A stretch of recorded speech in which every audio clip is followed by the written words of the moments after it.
And we are live, ladies and gentlemen. Welcome to episode 35 of the Sling'N podcast. I'm TJ. And I'm Kent. And joining us tonight for our Friday night COVID-19 hangout, the end of quarantine, is Tim Kelly and 4Rank from Apache Solutions. Guys, welcome back. Hey, thanks for having us. Thanks for having us be here. Absolutely. So, folks, if you haven't been to a Friday night hangout before, essentially we're going to be a bunch of dudes hanging out, drinking beer, and answering fan mail. So because we only have dozens of fans, we actually don't get a whole hell of a lot of mail. Thanks, bud. Yeah, well, you know. The fan is busy sending mail. Yeah, the fan. No, so, of course, we're going to take your questions in the live chat as we always do. But we also like to use this opportunity to bring up questions and topics that students or curious newbie shooters or even experienced shooters that might have questions have posed to us, and we're going to curate them for you in this episode. But first, let's catch up with everybody. Frank, how have things been going for you, buddy? Did the rash clear up? That Hypcon Syphilade cream works wonders. No, everything in my camp's been incredibly busy. We've my mortgage paying job been doing a lot of we've been doing a conversion from one software suite to another, and that has been an absolute nightmare. We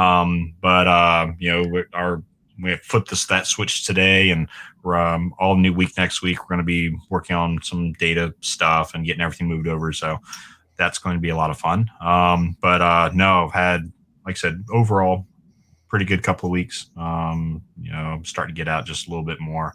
My daughter's actually with her grandparents that are in the chat here now. Awesome. And what could go wrong? Yeah, what could go wrong? Yeah. But no, seriously, everything's going real well over here. Good, man. Outstanding. Tim, how about you, buddy? Going great, man. This is the first week back. We've taken off the last 6 weeks because of the whole pandemic thing. And so we're back at it for the first week, and we were slam packed. So everything's looking good here. Family's all healthy. Everything's good. I've chipped away at the honey-do list quite a bit. So feeling accomplished, man. We're doing good. Outstanding. How has the sentiment been with your students, both existing and hopefully new, that you might have taken on in the past week? Have things been kind of getting back into normal pretty quickly for you with regards to Apache Solutions? Sure, man. I mean, like as normal can be. I'd say the biggest. It's funny, man. Like the first 30 minutes of their hour session, it's of the students that have been around here for a while and they're just coming back. And the first 30 minutes is just like, hey, man, how you been? What's been up? And that sort of thing, and just catching up for the first 30 minutes. And then you get, half an hour into it and you're like, oh, shit, we should probably go shoot. We should probably go train, but it's really been awesome, man. Like we've got to catch back up and really get back in the swing of things.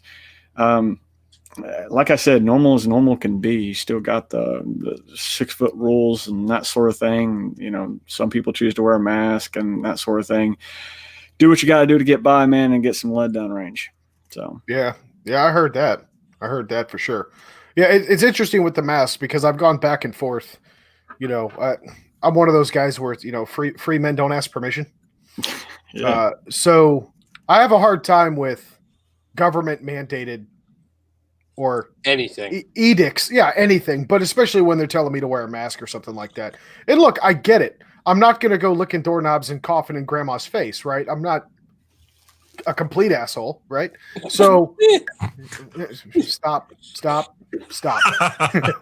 But at the same time, like there are several private businesses that I frequent, my jiu-jitsu gym, my local gun shop. These are all locally owned small businesses. And I went ahead and took the initiative and ordered a bunch of the extra large or oversized handkerchiefs, the 100% cotton stuff to just make some masks that I can carry just out of courtesy for those business owners. So yeah, man, I get it. But at the same time, I'm really happy to hear that everything's kind of getting back in the swing of things for you. Hey, man. Kent, I didn't do it. Yeah. Sophie says otherwise. Uh-huh. So, what's up with you, man? You see this? People have been trying to get me to wear a mask in public for years. Okay? Everybody else, like, oh my God, wear a mask in public. People have been throwing me masks. I everywhere I go in, they just hand me one. They go, please, dear Jesus, put this on. So, while federally the quarantine is officially over, here in Pennsylvania, Fraulein Wolf or Führer Wolf has decided that it's not over. So we're just going to be quarantined until the election. It's pretty much what he says. And I say, screw that.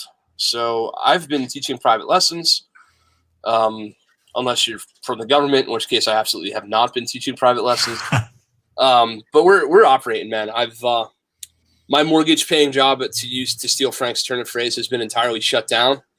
And I'm super duper blessed that my non-mortgage paying job is paying the mortgage and doing a fine job of it too. So screw you, Governor Wolf. We're going to do what we're going to do. But, and there goes your monetization. We don't. Hey, what happens between two consenting adults in which money is exchanged is completely their business, right? Right, Kent? Yeah, absolutely. That's because after all, $20 is $20. Dude, $50 an hour is in fact $50 an hour, and I'm gonna go make it all the time. No, but we got to do what we got to do, and we've moved some classes around. We've reaccommodated some dudes. We've got class coming up at the end of May. We've got Jedi still coming. We've got Ashton still coming. We've got Timmy Heron still coming. We're taking classes as students. Apparently, there's going to be a bus full of dudes from North Carolina staying in my driveway in a couple weeks. I just found out. So I'll be at that armed vehicle defense class with a bunch of you crazy dudes coming up as a student. I have taken that class already one time, and you guys are going to love it. Everybody who's going to take it. Dude, I can't wait. I'm stoked. Phil is legit, man. So it's going to be a good time. But that's what we got going on around here, and the honeydew list is getting shorter until she comes up with more shit. And seems like the whiteboard just keeps on getting more stuff. Never ending, man. Yeah, it doesn't end. But I've been really enjoying my daddy time. So there is that. That has been great. It really has. Every time he makes a coughing related noise though, I get halfway through putting him in his baby carrier and taking him to the hospital. Sophie's just over here dude, shut up and go away. Okay. It was a booger. Yeah, really. Leave the kid alone. Yeah, really. I might be a skosh overprotective, but that's a good thing, man. Is that your first kid, Kent? No, my daughter Rebecca passed away actually.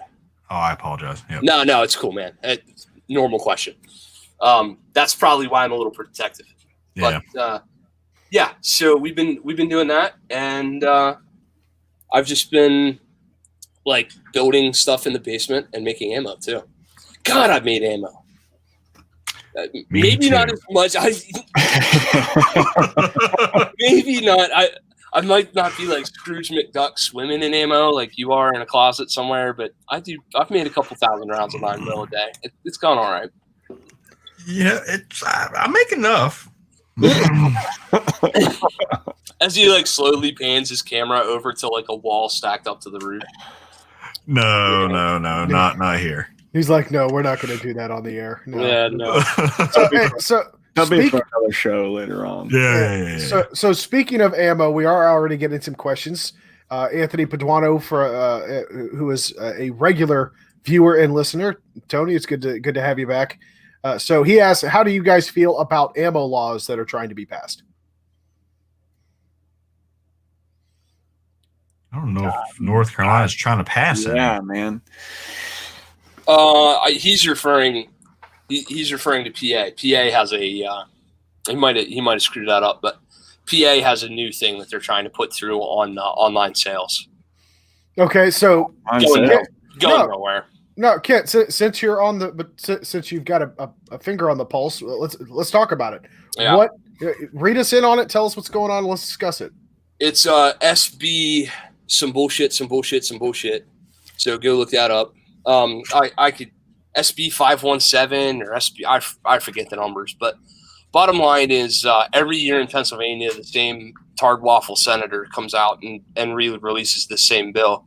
And we've played this game now since like before I moved back down here. It never goes anyplace. They're trying to add a tax and a tax on ammo sales, and then a restriction on online ordering. What about components? Shh, don't tell them. They don't know it's possible to make them. They think some fucking bullet fairy just like the store just shows up. Yeah, no, they don't know what that is. They don't. Gotcha. So, gotcha. But no, this thing. You mean lawmakers don't know what they're making laws about? Oh yeah. Imagine that. Imagine that. Make any sense? No, it's pretty bad when a law is so terribly written that the Democrats in Pennsylvania don't even get behind it. Wow. That's like that says some seriously. They're like, oh, you went full retard. Don't ever go full retard. When you've got the Green New Deal version of an ammunition law. Yeah. they're like, them dudes with beards showed up with rifles last time we tried to do this shit. Don't do that again. Yeah. So, what about you, man? What's new in your world? Oh, somebody decided to put me on blast with some knives I'm making. And now I've got orders coming out of my ears for these things. Tim, thank you. Yeah. I do what I can. Yeah, no, so that's really been going good, guys. Look, folks, I really appreciate the patronage. More importantly, I appreciate your patience. I am a one-man operation. I am making these knives by hand. I do have a day job. So I'm going to be making them in batches. Those should be starting this weekend. I did have to order a few more components, just some basic disposable or perishable stuff, more grinding belts and sandpaper and Kydex and all that stuff to make the sheaths. But yeah, those will be coming out shortly. So if you've messaged me about them, we will be in communication and we'll be talking more as those progress. That's awesome, man. Yeah, it's actually I'm at, let's see, I want to say I'm at 12 now. Yes. 1, 2, 3, Shoot, 4, yeah. 5, 6, Nicely 7, done. 8, 9, 10, 11, 12, 13 actually. So yeah, 13 people. One of them is done. Frank, that does include yours that you requested. So that it's awesome. I'm gonna tell you something. When Tim Kelly says he's gonna sell some shit, he sells some shit. But I'm a terrible salesman. Seriously, I mean, you just sold me 4 gun it's really easy. Pick a product that you know actually works and is good quality. Show somebody that is good quality, and it sells itself. It's not that hard. You sold me. You are responsible for 4 more people getting training this coming month. In like 10 days. Wow. What did I just say? I'm just saying, man. It's not hard. It wouldn't have mattered if Tim was going to go or not. I was probably going to. So there's that. No. I'm talking about students that signed up for my class. He got people signing up for my CCW Essentials class coming up. Yeah, Rich is going. Rich and his girlfriend and some folks from his work, I believe, are all going to. Is it your concealed carry class? CCW Essentials. Okay, so is that an actual? Is that a credential course? No, it is not a state mandated. It's literally the 16-hour POI that I think you should be able to handle if you're going to carry a gun in public. 16 hours, sweet. So it's all right. So it's a 2-day.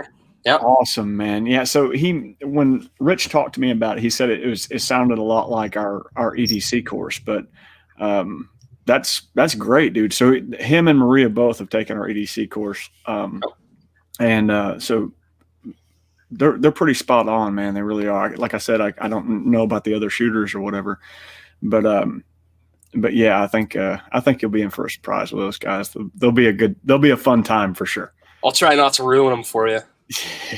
They'll come back to your next class and be like, "Where did you get that nonsense?" Okay. No. Frank, in the meantime, you're tasked with securing everybody's cell phones and making sure that they stay in a foil-lined bag. It's probably best that there be no recording devices anywhere near that event. Just drop a little EMP burst and just fry it all. Yeah, just let it go. Oh my God! So let's do some fan mail. And well, we've actually got one already. I know. I see. From our buddy Cam Hayes. Folks, if you are watching this channel or hearing the sound of my voice, you need to head over to YouTube and subscribe to Hayes C494. He's here in the chat with us. That's Cam Hayes. We've had him on the show several times. He is our resident long-range guru. Absolutely fantastic guy. Lots of amazing knowledge and content on his channel. Funny as hell. And damn, he looks good in that Star-Spangled Ranger panties. I'm telling you.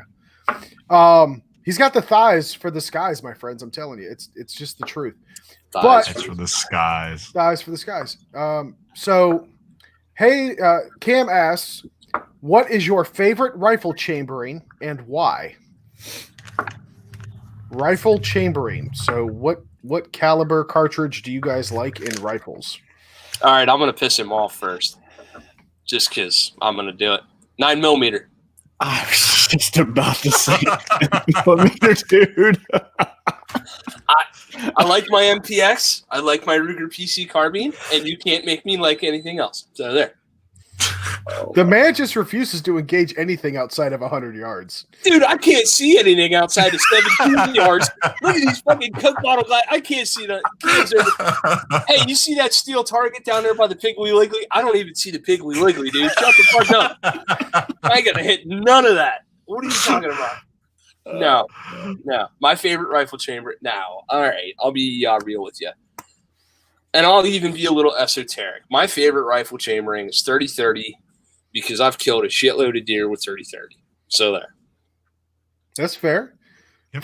Frank, what about yours, buddy? 6.5 Creedmoor. So I really, really, really enjoy making different loads for different rifles chambered in 6.5 Creedmoor. That's just, nothing complicated about it. That's just what I like. Nice and easy. Fair. That's fair. Tim, what about you, buddy? I'm kind of on the same line as Kent right now. I mean, I guess if I had to pick 5.56, but I mean, if we're talking big bore, I'm a huge fan of 450 Bushmaster. Ooh. Oh, that's a fun one, dude. I love it. When I got into the designing and manufacturing, I gotten behind the science behind a lot of it, and it was a lot of fun just goofing off and playing with different rifling and testing and that sort of thing. And man, it's really cool to shoot a 6-inch diameter tree 3 times and watch it just fall down. Just cut a damn tree in half. It's pretty cool. I don't know. It's a fun cartridge, really. Right. So I actually have a 450 Bushmaster. I have one in the Ruger American Ranch line. So 18-inch barrel. Mm-hmm. Threaded. I can put my hybrid 46 silencer can on it, and dude, it just thumps. Just out of curiosity, what's the twist? I want to say 1 in 10, but I'd have to look at it. It's probably it's either 1 in 20 or 1 in 16 or something almost. Yeah, that's possible. I'm just guessing. I haven't examined it close enough to commit it to memory. Sure, gotcha. But it's stellar gun. Yeah, stellar gun. So, but as far as my favorite chambering, currently I'm a big fan of 6.5 Grendel. Cam has really sold me on that cartridge. He's really kind of explained just all the capabilities with it. Not only do I have an 18-inch AR in 6.5 Grendel, but I've also had an opportunity to play with one of the 12-inch 6.5 Grendel ARs from Head Down Firearms. And dude, I'm telling you what, that's a fun little cartridge. It's just a ton of fun. And you're looking at converting over an AR, your standard AR-15 with a barrel swap, a bolt swap, and you're done. Sure, magazines can, you might want to swap you want to get proper 6.5 Grendel magazines as well, but you can use a standard, mil-spec or 223 5.56 magazine. You're just not going to be able to load more than a handful in there. Well, that and you might have a problem with like the last round firing or last round chambering or something like the 450 is the same way. You can use a standard magazine, but the last round will most likely get stuck in the magazine or something. You know, you won some serious credit with our gunsmith here in mentioning 6.5 Grindle because he's a big proponent of it as well. Yeah, as of right now, I'm trying to stretch it out to 1,000. I've got a range here that goes out to 1,250. And it's really it's gotten there a couple of times, but it's been more out of luck, and that's just because my skill level's not quite there. Sure. Aside from that, I've been thinking about it a lot. I really do like 308. It's pretty redneck of me to say that, but I do too. But yeah, it's great because I can just use I can just be in my deer stand and send a text to one of my scout sniper buddies and be like, "Hey man, what's the drop on this at so many yards or something like that?" And he's like, "Yeah, I got you, bro." That does work out pretty good. Yeah, no, it works out great. 1 in 16, by the way, on your twist rate. Thank you, Ken. You're welcome. So Kent is the Jamie to my Joe Rogan. I wish we were a tenth as popular. Right? I mean, I'm bald. You can Google shit really quickly. I think it's a match made in heaven, bro. Google. Actually, I keep Bill Ruger under my desk, so I just looked down and asked him. Yeah, that works. Let's see. So Landon, one of your NC boys, is wanting to know about MRDS on handguns, EDC, yes or no. Why would I switch? And which MRDS would you recommend and why? Well, first of all, Mr. Landon, if you go to Green Mountain Defense on YouTube, there's like all kind of content on this, just saying. And if you look back in the Sling'N Lead podcast on our archives, we have a 2-hour show about it. We go two of them. 2 hours. We go all into detail. On yeah, we've got a part 1 and a part 2. Here, let me make it easy for you. Absolutely yes on a DDC handgun. Why? Because target focus shooting, more information from a downrange threat. I would assume, being that you are one of Tim and Frank's students, that you are a defensive application shooter. So you're trying to win a fight, not a competition, which means you want to know what your target is doing at all times. It's not going to stay stationary and allow you to continue to miss it. Sorry. So target focus shooting is good. The other thing that people totally miss on an MRDS is the fact that the dot does not lie. It gives you all kinds of feedback. It gives you feedback in tracking recoil. It gives you feedback in holster presentation. It gives you feedback in when you shank a shot. You swore to Christ you didn't, but goddamn it, that little dot went wing. Guess what? If the dot goes wing, so does the shot, right? Like, there's no lying about it. Mm-hmm. The number one thing that you will get off the dot is more feedback and more intricate familiarity with yourself as a handgun shooter. Do you need it? No. Do you want it? Yes. As far as reliability, buy something made by Trijicon, buy something made by Holosun in your set. Leopold Delta points are cool for competitive shooters, but they're going to break on you. And there's a bunch of other companies that are making good products that may or may not quite be there yet, but they're getting there. But if it's made by Holosun or Trijicon, it's good to go. What do you think about shield sights, man? Pieces of shit. Total garbage. Come on, really? Yes. What's backing that? Complete polymer construction on an optic. Yeah. On the Shield RMSC? Mm-hmm. At least the original one. Polymer. And now the newer aluminum. And the lens is polymer at the very least. Yeah. Yeah, the lens is polymer. It's prone to scratching up really bad. It's not properly treated like most of your lenses are, or most of your glass lenses are going to be. Also, I don't like the proprietary sight adjustment tool that comes with it. It is way more complicated than it needs to be. Okay. Have you noticed the refresh rate on that? Is it not holding up? No. Like, so what you're saying is like longevity, but like, is it just falling apart? Well, yeah, durability and longevity are a big thing. Okay. I'm not gonna sit here and lie to everybody and say they're not reliable. Sure.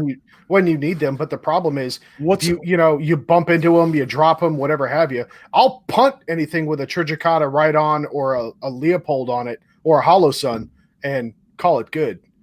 Okay, I asked that. We've got a Shield RMSC on a Glock 48. So, you have anything for a micro red dot that you would recommend?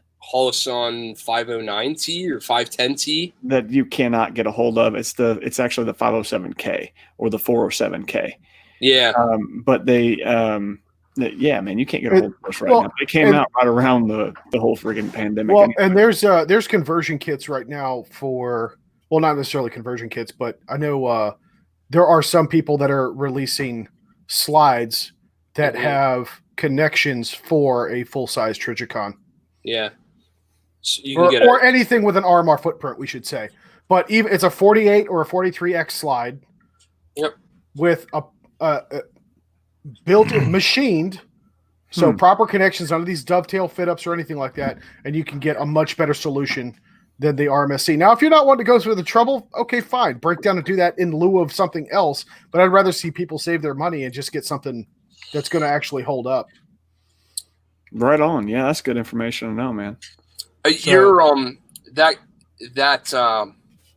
you start rolling around on the ground with that thing. If you start going, doing positional work in a rifle and you've got your pistol on, especially the appendix, it just ain't gonna last. Yeah, you drop down prone one time. God knows what's gonna happen to it. Yeah. Well, I guess I will find out because I have 2 on order. They will be here any day now. So I will one is going to be destroyed. So we'll video with him, we're going to do that. We're going to we're going to abuse one for sure. Yeah, absolutely. Yeah. I can use a gun. Ask anybody. So the other thing that I'm big on dots is refresh rate. If you track a moving target or if you track target transitions, you'll be you'll begin to see the dot flicker as it moves because you're seeing the refresh rate in the dot. It's just bananas. But it's a thing. It's not. This segment brought to you by Kent's glasses that can see the future. Yeah. Well, I don't extreme. Yet. No, you'll see it. Video projection or something like that is what you're. So one of you guys help me out here. So Rodney is in the chat saying he has had a Romeo Zero on order since September. Yeah. Kent, please tell me the Romeo Zero is one that we recommend. I can't tell you because I've never touched one. Okay. I think it's for his Hellcat or something, right? Is that right, Tim? No, he doesn't have a Hellcat. As far as I know. Unless he got a Hellcat someplace else. Rodney, where'd you get your Hellcat? No. Uh-oh. So, Rodney, here's the thing, man. Kent and I both had to bump SIG pistol optics way down low on our order of recommendations. And here's why. At least with the SIG, I can't remember was it the Romeo 1? Yeah, the Romeo 1 that came on the SIG P320 RX models. I went through 3 of them in 6 months. Yep. The first one within the first 50 rounds out of the first box before I left the gun store. Right? I could not, every time that glass would break or crack on me, it was under 1,000 rounds before those things broke. Now, I will say this to SIG's credit. They've made a lot of improvements with their Pro line. So the ones that actually have Max Michel's signature on them. Mm-hmm. But I can't really speak to those. I can tell you that it was enough of an experience for me to not be over. Like I would probably tell you to go with an RMSC before I tell you to go with any electro optic from SIG. So interestingly enough about SIG electro optics in late 17, early 18, a bunch of dudes from Leopold left Leopold and went right across the street to the brand new SIG electro optics factory. So what I would say is that anything past like 2018, not released, but whatever they started working on in 18, so they're probably releasing now or next year or the year after that, I tend to think is probably a little better than the shit beforehand. That's just my I happen to know that kind of stuff that I think maybe they're going to hold some water here soon. Yeah. The Romeo Zero, I think, is at least interesting to me because they've got it set up for that particular pistol. So there's no question about machining tolerances or anything like that where, the freaking recoil bosses better work right there for that pistol, for Christ's sakes. It ought to be 100% good to go. But this sound right here, you hear that? That's me hammering my RMR upside down on my freaking table. If you can't do that, like, I mean, I don't know why anybody goes anywhere else other than Holoson or Surgicon for this stuff. As far as, I mean, even Holoson, look at the price point.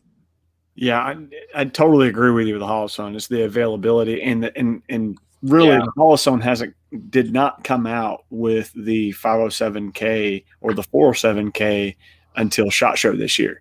Right. So, and it's still been backlogged for quite some time. Shoot. Now, of and course, none of our distributors have been able to get a hold of them. So, of course, and then the pandemic, and then yeah.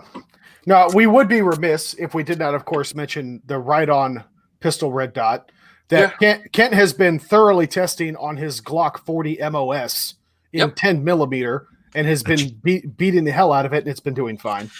Yeah, but unless you have the hookup, our distributor currently doesn't have the PRD. They lied. They lied. They said they had. When I looked at it, was like there was like 100 in stock or something like that. I get to the actual distributor. They've got 6 in stock, and they're looking all over the place in the warehouse to find them, and they can't find them. And then I get a call, 4 or 5 hours later from my guy, and he says, "Oh man, they weren't in a warehouse. We have no idea when we're going to get them in." So we're waiting on them. Do you want them to sell to people, or do you want them for yourselves? For us.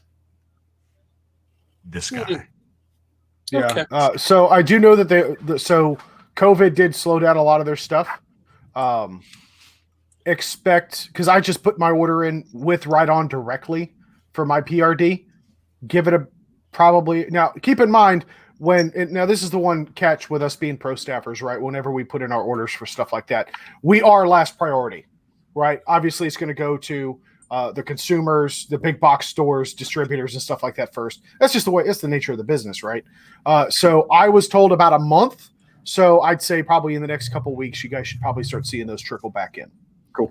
So if your distributor really has them in stock and has them on order, I'd expect to start seeing them very, very soon. Yeah. See, I was on your live stream with the Right-On guys, and I was texting Tim at the same time, and I was on the Right-On site checking out some of the gear and stuff like that, and I was like, okay, yeah, I want this. Tim, get me this, and he was like, yeah, okay, no problem. So, Yeah. Well, the COVIDs. But COVID. I'd be interested. I want to know about that. Who's got that Romeo 0 coming? Who said that? Rodney? Rodney. Yeah, Rodney. Dude, Rodney, I'd love to see that. Rodney writes a lot of some reviews. Of our content, like reviews and stuff like that. Like, I don't know if you read the latest one on the Dry Fire X. That was Rodney who wrote that.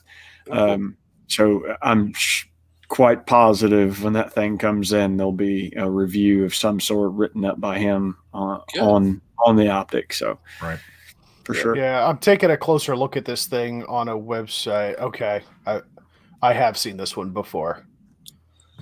I know where there are. This one I've actually got some hope for. The overall design looks way better than the Romeo 1 did. I know where there are some Romeo 0s right now. Matter of fact. Rodney, if you want one bad enough. Right up the street from me. Dude's got a pile of them in his gun store. He's super duper SIG man. He's like a STIG. What's that thing? He's SIG Elite dealer? SIG Elite dealer or SIG stock. Rodney, we're going up there in a couple of weeks, man. Just cash. There you go. It's been. Yeah. It's happening. Here's my take on it, man. And this is just for anybody that might be interested. If you have to wait that long, you've had this on order since September. Dude. Explain it. That explains it. Yeah. Yeah, you might want to get your money back for that, man, and spend it with somebody that's actually going to care about you. Dude, since September, I had a kid and taught him to say mama. Just to put stuff into perspective. Yeah. Yeah. No, man. Let us. You're good for. You're friends with Tim and Frank, at least somewhat. I can't understand why you'd want to be friends with him. Nah, man. Let us try to take it. Let us try to hook you up. Let's see what we can do to at least get one in your hands with a dealer that actually has them, and we'll get them to you in a reasonable amount of time. Jesus, you'll actually be paying any dues on your taxes in July by the time. Rodney, find me on Instagram and I'll hook you up with the guy, or Facey Space, or Instabook, or Google Machine. Or It's been quote unquote 4 weeks, according to Optics Planet, since September. That's your problem. Yeah, training trip and buying trip. Good call, Landon. All right, more fan mail questions. Let's talk to TJ about knives, because TJ's been getting a shitload of fan mail questions about knives. Shit. I don't know why, but he makes knives. I make dull things sharp. Make dull things sharp. Tim, I just want to know how that little pokey thing works as a butter knife. Does it work good? Dude, it's pretty nice. It is, isn't it? It really is, man. I love this thing. I'm serious. I'm not trying to sell your knife, TJ. Seriously, I'm not trying to sell your knife. But I have carried many a fixed blades. My more favorite one, until I got my hands on this thing, was the Colonel Blades knife. I've seen that. I'm actually a big fan of that design too. I really like that the design, but I will not put it on every day. Really? I will not carry it every day. I can't, man. I'm curious as to why. It just doesn't. It just gets in my way. It's just not comfortable. It doesn't. It's just. I don't know, man. If you're gonna have something digging into your abdomen, it might as well be a gun. Yeah, there you go. Yeah, I got no place to put it. I mean, I run out of room after a while. Prison wallet. But the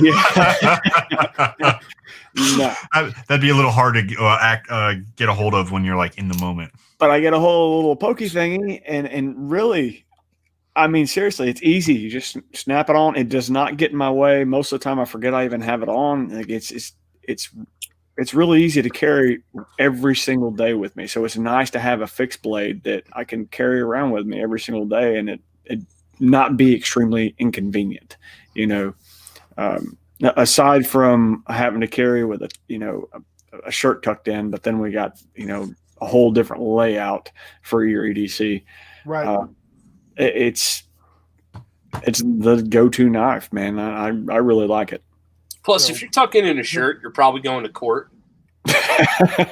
And, at that point, yeah. Well, the mediator says. Some dude from Securitas is going to be standing there at the front door going, "Now, sir," and I'm going to be like, "Motherfucker, I'm going to get traumatized." So, oh god. So, guys, let's be 100% clear. If you email me or message me asking about the LPT, essentially, I'm going to start you out. The base package is what Tim has, right?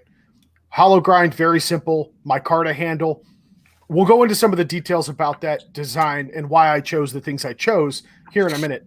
But let me show you guys the one of one.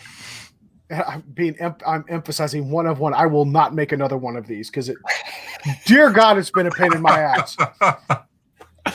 So this is Frank's.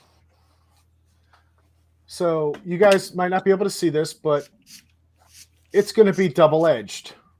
Yeah, of course you got to one-up me, Frank.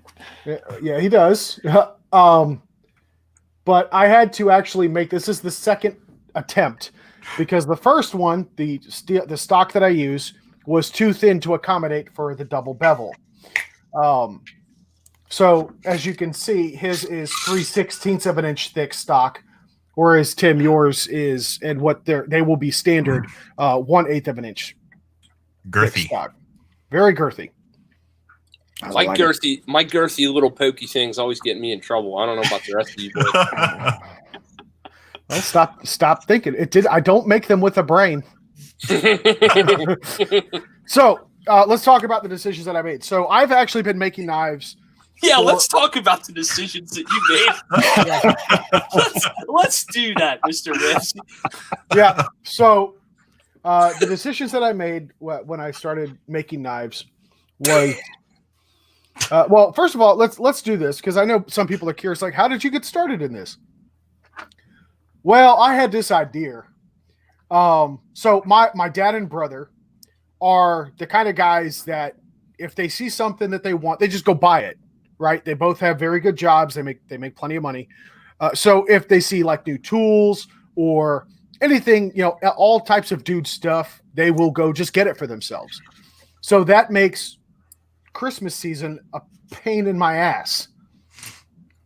So my wife, being the crafty person that she is, she always will generally make a gift for somebody, if not for multiple people. And that's when I got the idea. I was like, you know what? Maybe I could make something for my dad and my brother that would be special to them. So I started researching, started kind of learning the ropes and the science behind it. And I was like, you know what? I'm going to make my dad and my brother a knife. So for 2 months, with a series of bastard cut files and belt sanders and any other hand tools that I could possibly come up with that would make this process easier, I would go down to my workshop at the end of the night or at the end of the business day and would start working on these knives. And when I told my wife, I was like, yeah, I think I'm going to make them knives. And she's like, wait, you're going to what? You got to love the confidence, right? Right. So probably a month and a half goes by. I build a little mini forge or a heat treat oven. So I get these things hardened, hand sand them down, bring them into the house to temper in our kitchen oven. and hey, all I need to do is hold them at 425 degrees for about 4 hours. I just want to know how long it took her to teach you how to use the oven. I cook, bitch. He does cook. He does cook. So it doesn't make it any less funny. No, it doesn't. So I went and I made 2 completely separate designs, and I brought them into where my wife was at the show. She was doing her crafting thing. And I was like, hey, look, I wanted to show you what I've got so far. And she goes, wait, you did this? I was like, yeah, this is what I've been working on every night for the past month and a half. And she's like, these are actually really good. So tempered them, got them all done up, nice handles and everything. And I gave them to my dad and my brother for Christmas, and they loved them. They still carry them to this day. That's awesome. So yeah, that was really kind of what bit me. That was the bug that bit me, right? So I've kind of been making them off and on as a hobby in spurts. I don't do it all year long. I'll do them for a few months. You're about to be. Yeah. Yeah, if you don't shut the hell up. So, yeah, and, I got a wild hair at my butt and decided to, because I really like the clinch pick design. I like the concept. Yeah. I like the mentality behind that particular blade. And I was like, you know what? I think I can do this better, or at least easier. So I went to my steel bin and grabbed some and started making them. And Tim's actually got the very first one.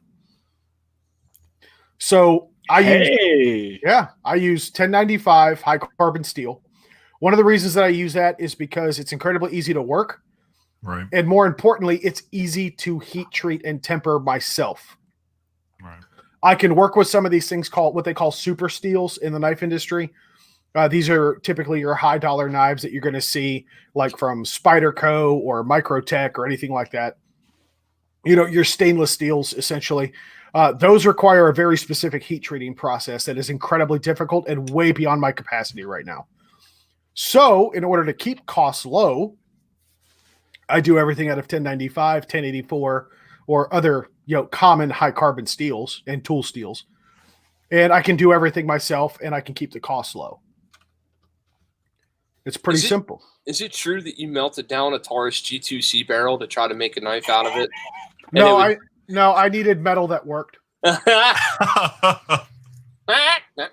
How do you jam a knife blade? Yeah. This is a type 11 malfunction.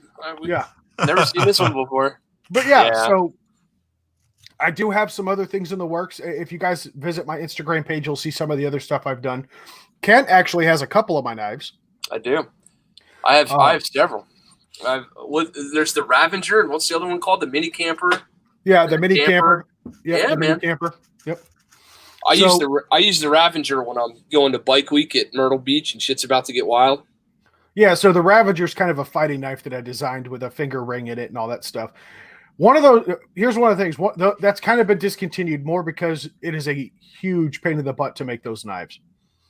I actually have a company that I use for water jet for really complex designs like the Ravager. Now, the one that Kent has, I did completely by hand, and oh dear God, I will never make that mistake again. But it came out beautifully. It works great, still sharp. At least I think it is, right, Kent? It's pretty sharp.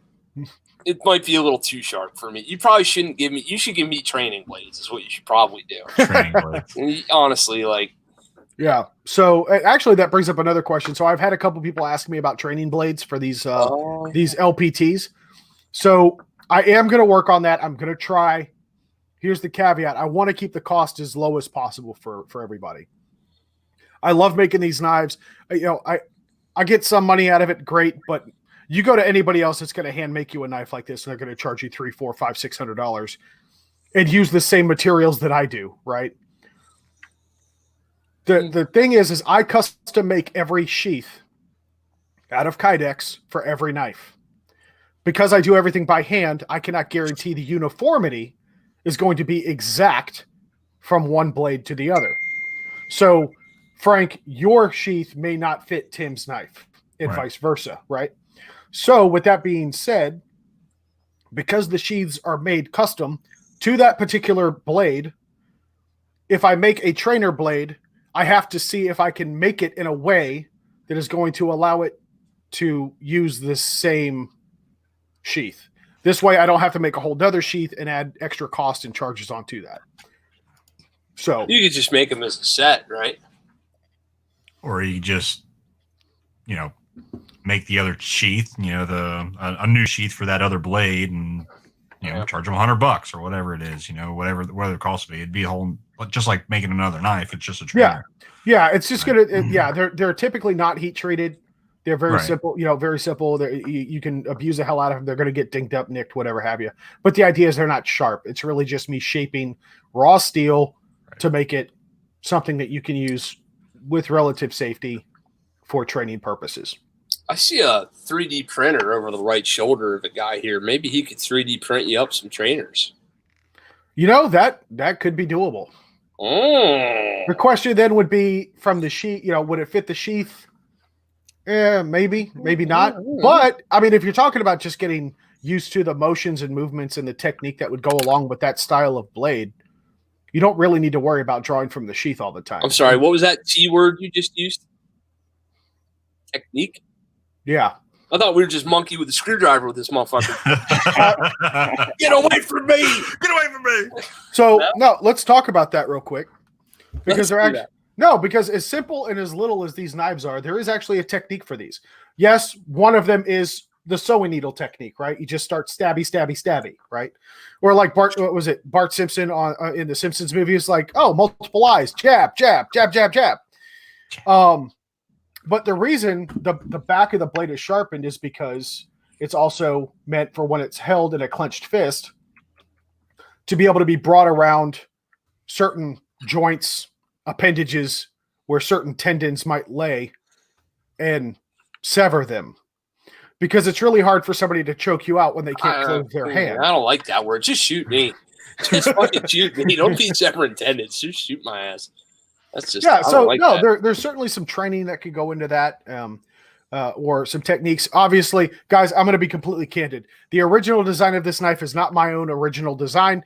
It was originally thought up by a company called Shivworks. I don't know who they license it to.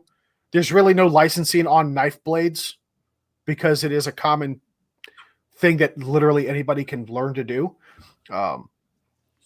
They can, of course, trademark the name. I will never call it the same name as theirs. I'm not selling knockoff versions. But no, it's your own take on a similar shaped. Yeah, I went with a different. It's no different than every time you see somebody make a Bowie knife, right? Right. They're not paying royalties to Jim Bowie's family. Right. Right. Was it Jim or David? Jim. Whatever. Oh. David Bowie was the musician. But to talk a little bit about between the two, so I have the clinch pick. It's on my person right now, and so this particular blade, to be honest, I held, TJ, I had the one that you made, Tim. I had it on in my hand literally earlier today, and there's no contest between what you've made versus the clinch pick. But hands down, your knife is a much better. It's similar design, but it's better. There's some slight edges, slight differences between the Definitely two. An aesthetic. Aesthetically, it's gorgeous knife. And the other thing is, you're literally making them here in Tennessee. All the clinch picks, they're made over in China, literally right across the box, made in China. You know what I mean? It's just completely different quality. Yeah. So your knife is a good looking knife, and it's sharp.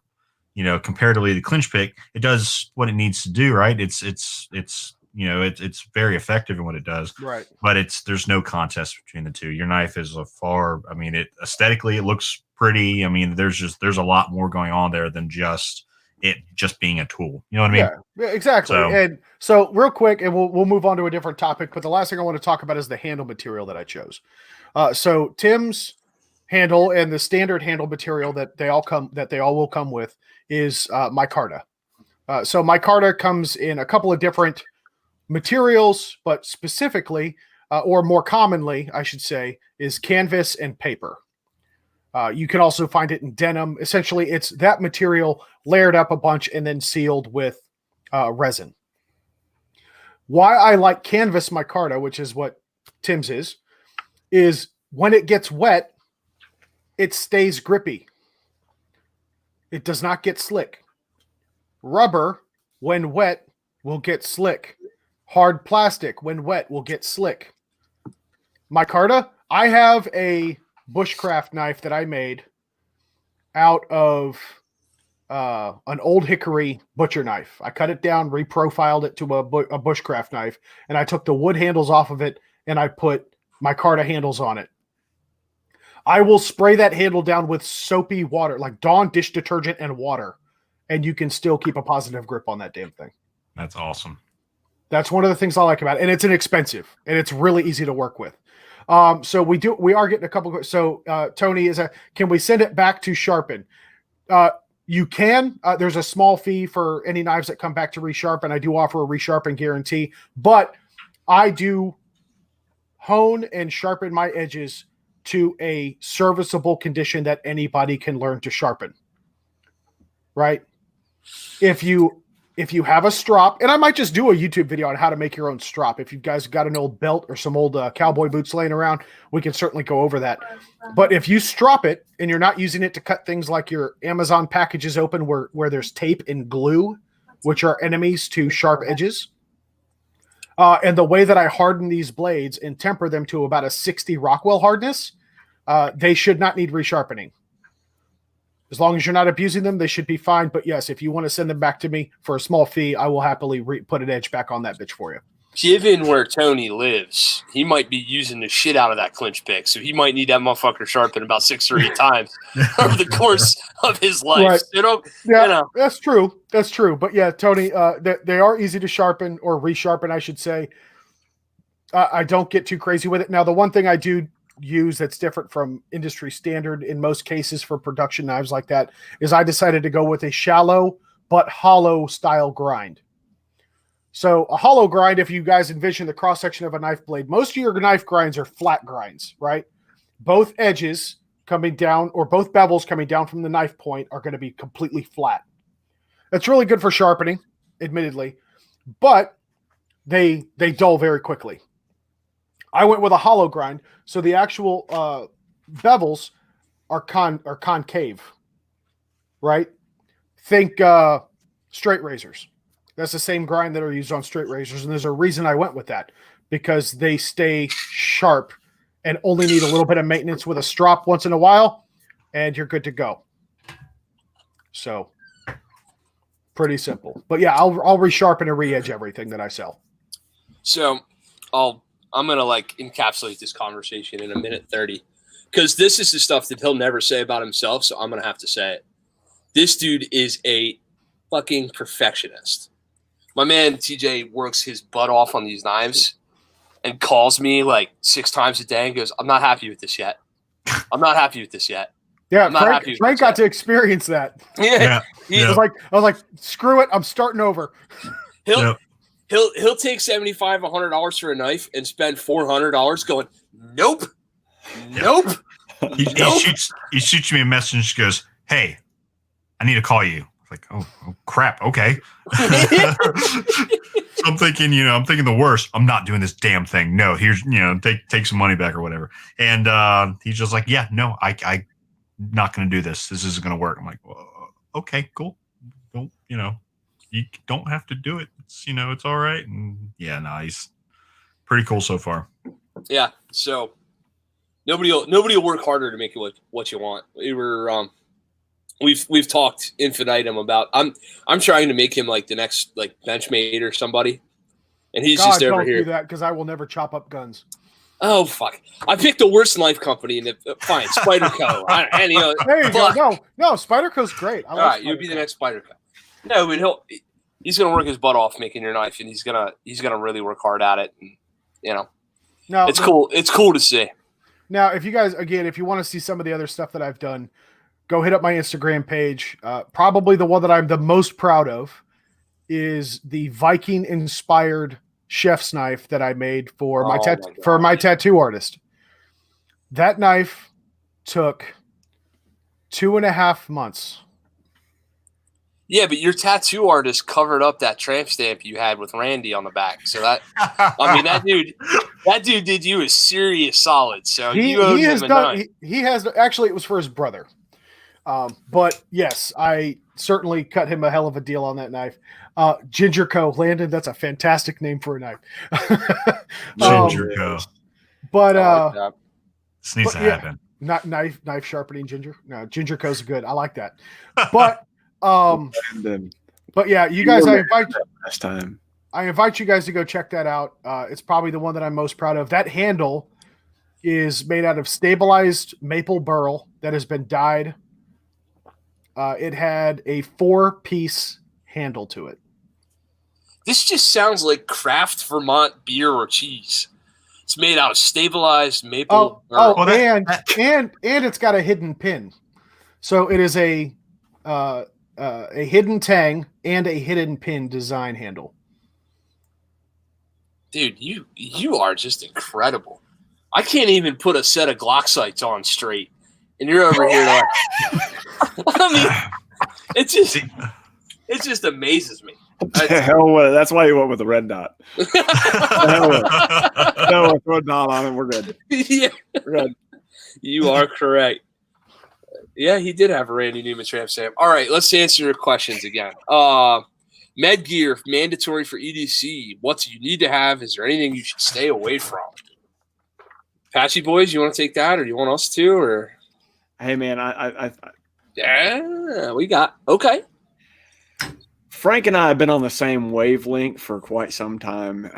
I was just about to say, I think if you're not carrying a tourniquet, you definitely should. And if you're not getting training on how to use one, you definitely should. And when you need one, you need two. Yeah. As far as your everyday carry, I mean, I think so. I think a tourniquet's definitely the first place to look. And in the same camp, the thing to stay away from is a tourniquet, a bad tourniquet.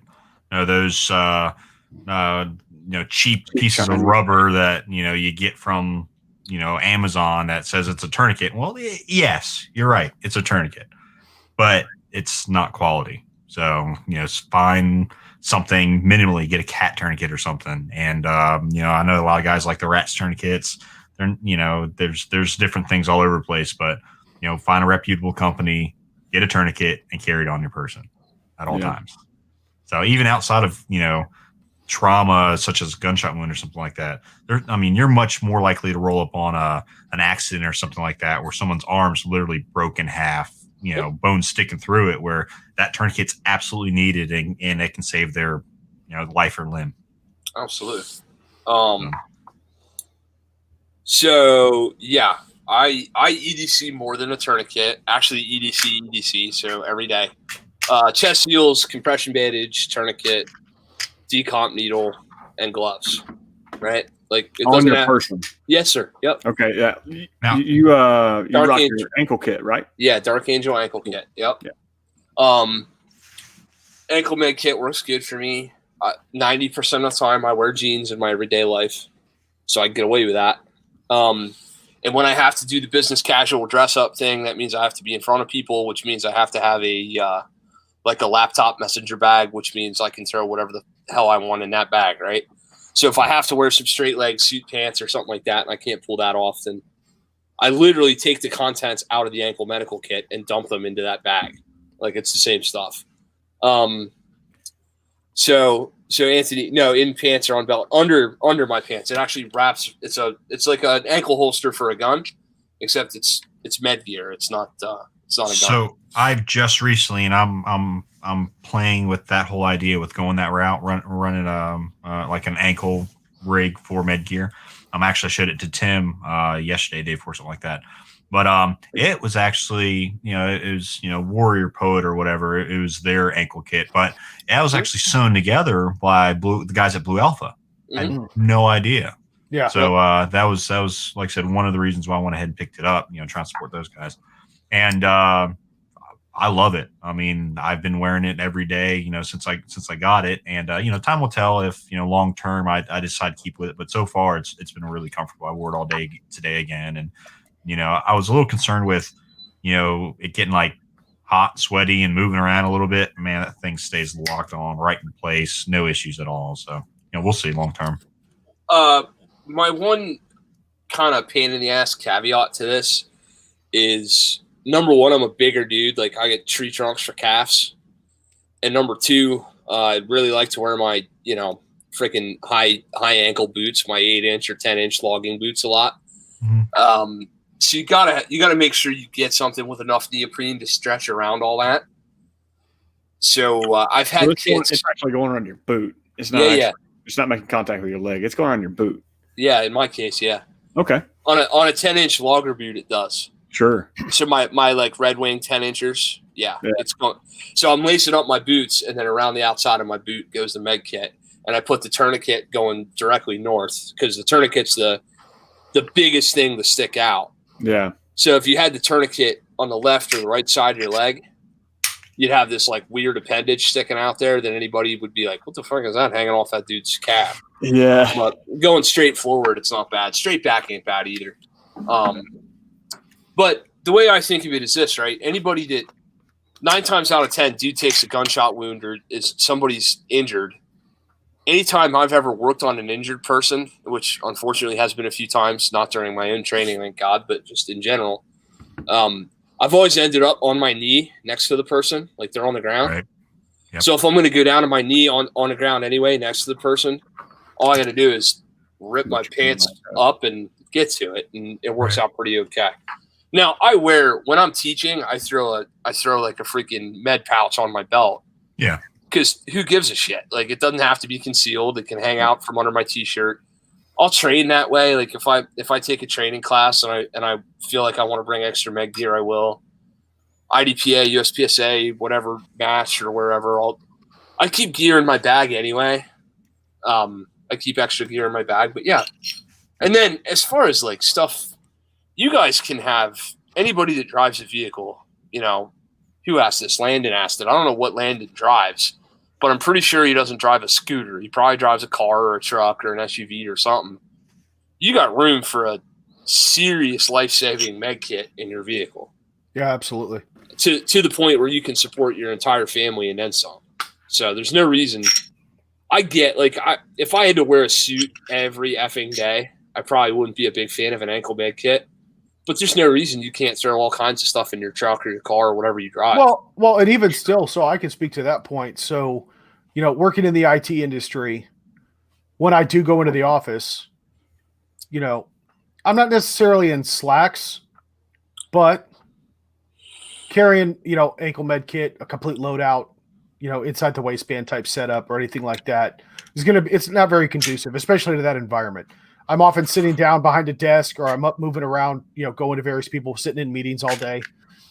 So one of the things I do, because I am an IT guy, I've got a backpack that has my laptop and all my other equipment that I use on a daily basis in it.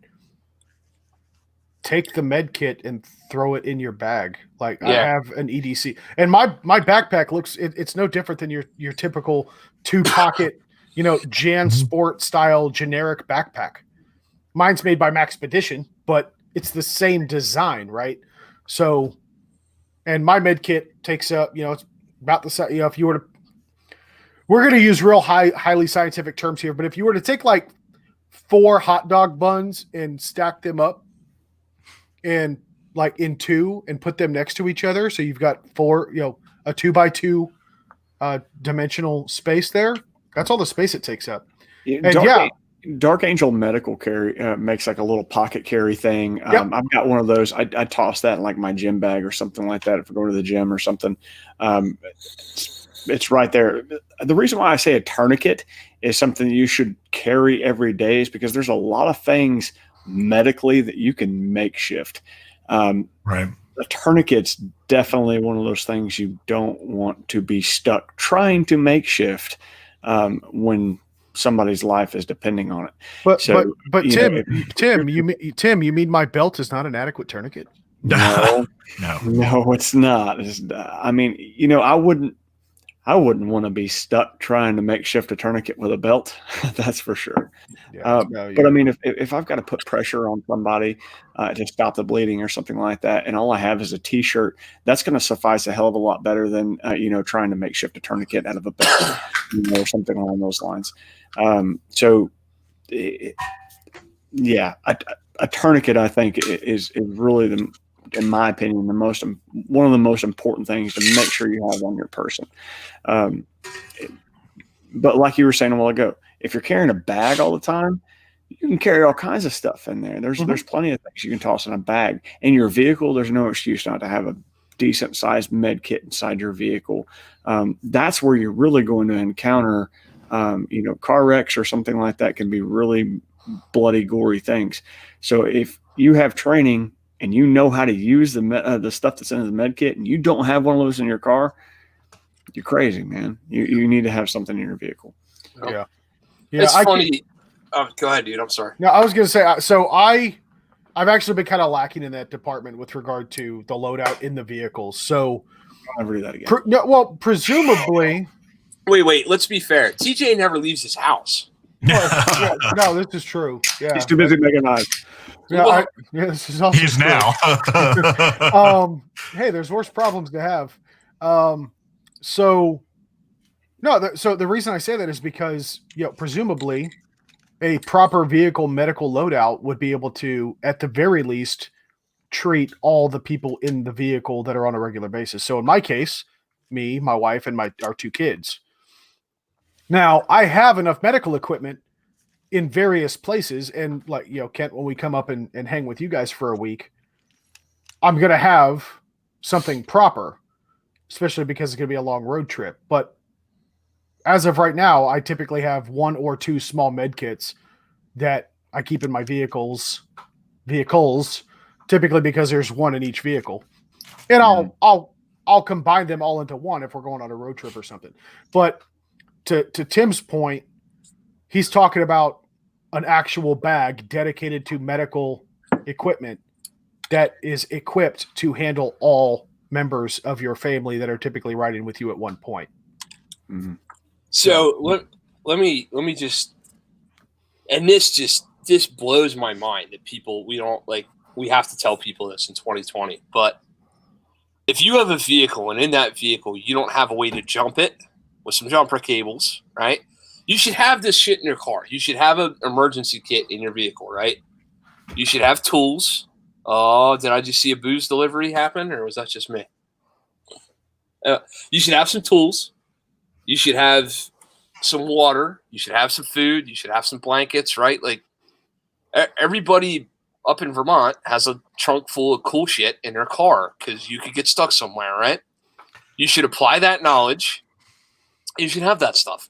The other day, Sophie and I decided we were going to go get be real. I decided I was going to go pick up my Glock 17 5th gen threaded barrel to throw in a new gun that I was putting together.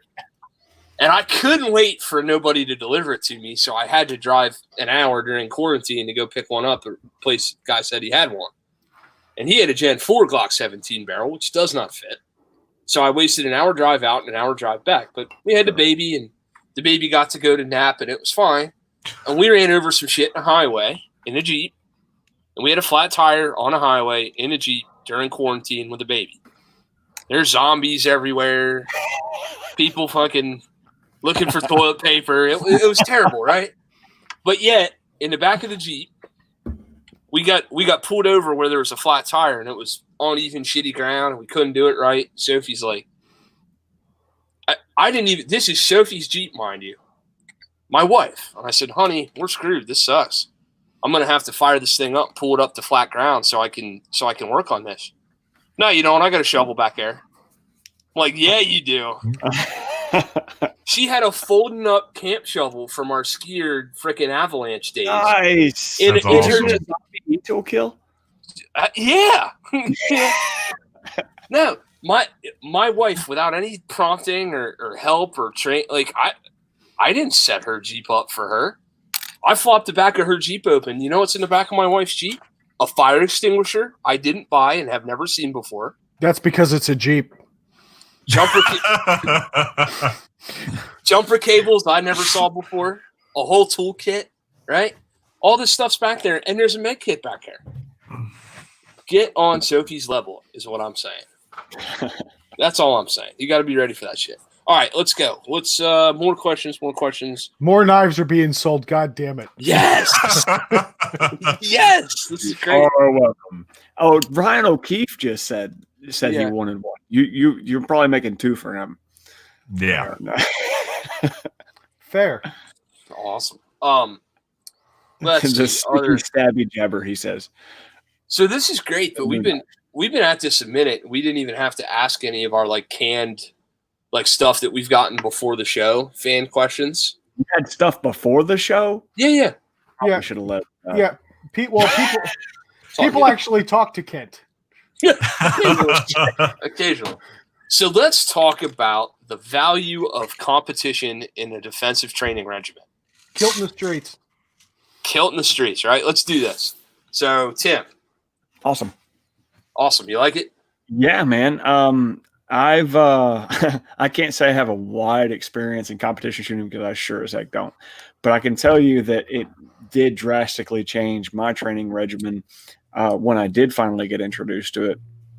So I started out just getting involved in the GSSF environment, the Glock Sports Shooting Foundation, and I started first in an outdoor competition, as a matter of fact, in Morganton, North Carolina, and that was my first outdoor competition.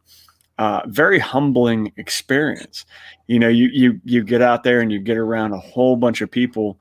It's kind of eye-opening. Like you know, there's a bunch of people out there that got guns. You know, there's a bunch of people out there that like to shoot guns. I didn't know there was that many people out there that are actually really good at shooting guns.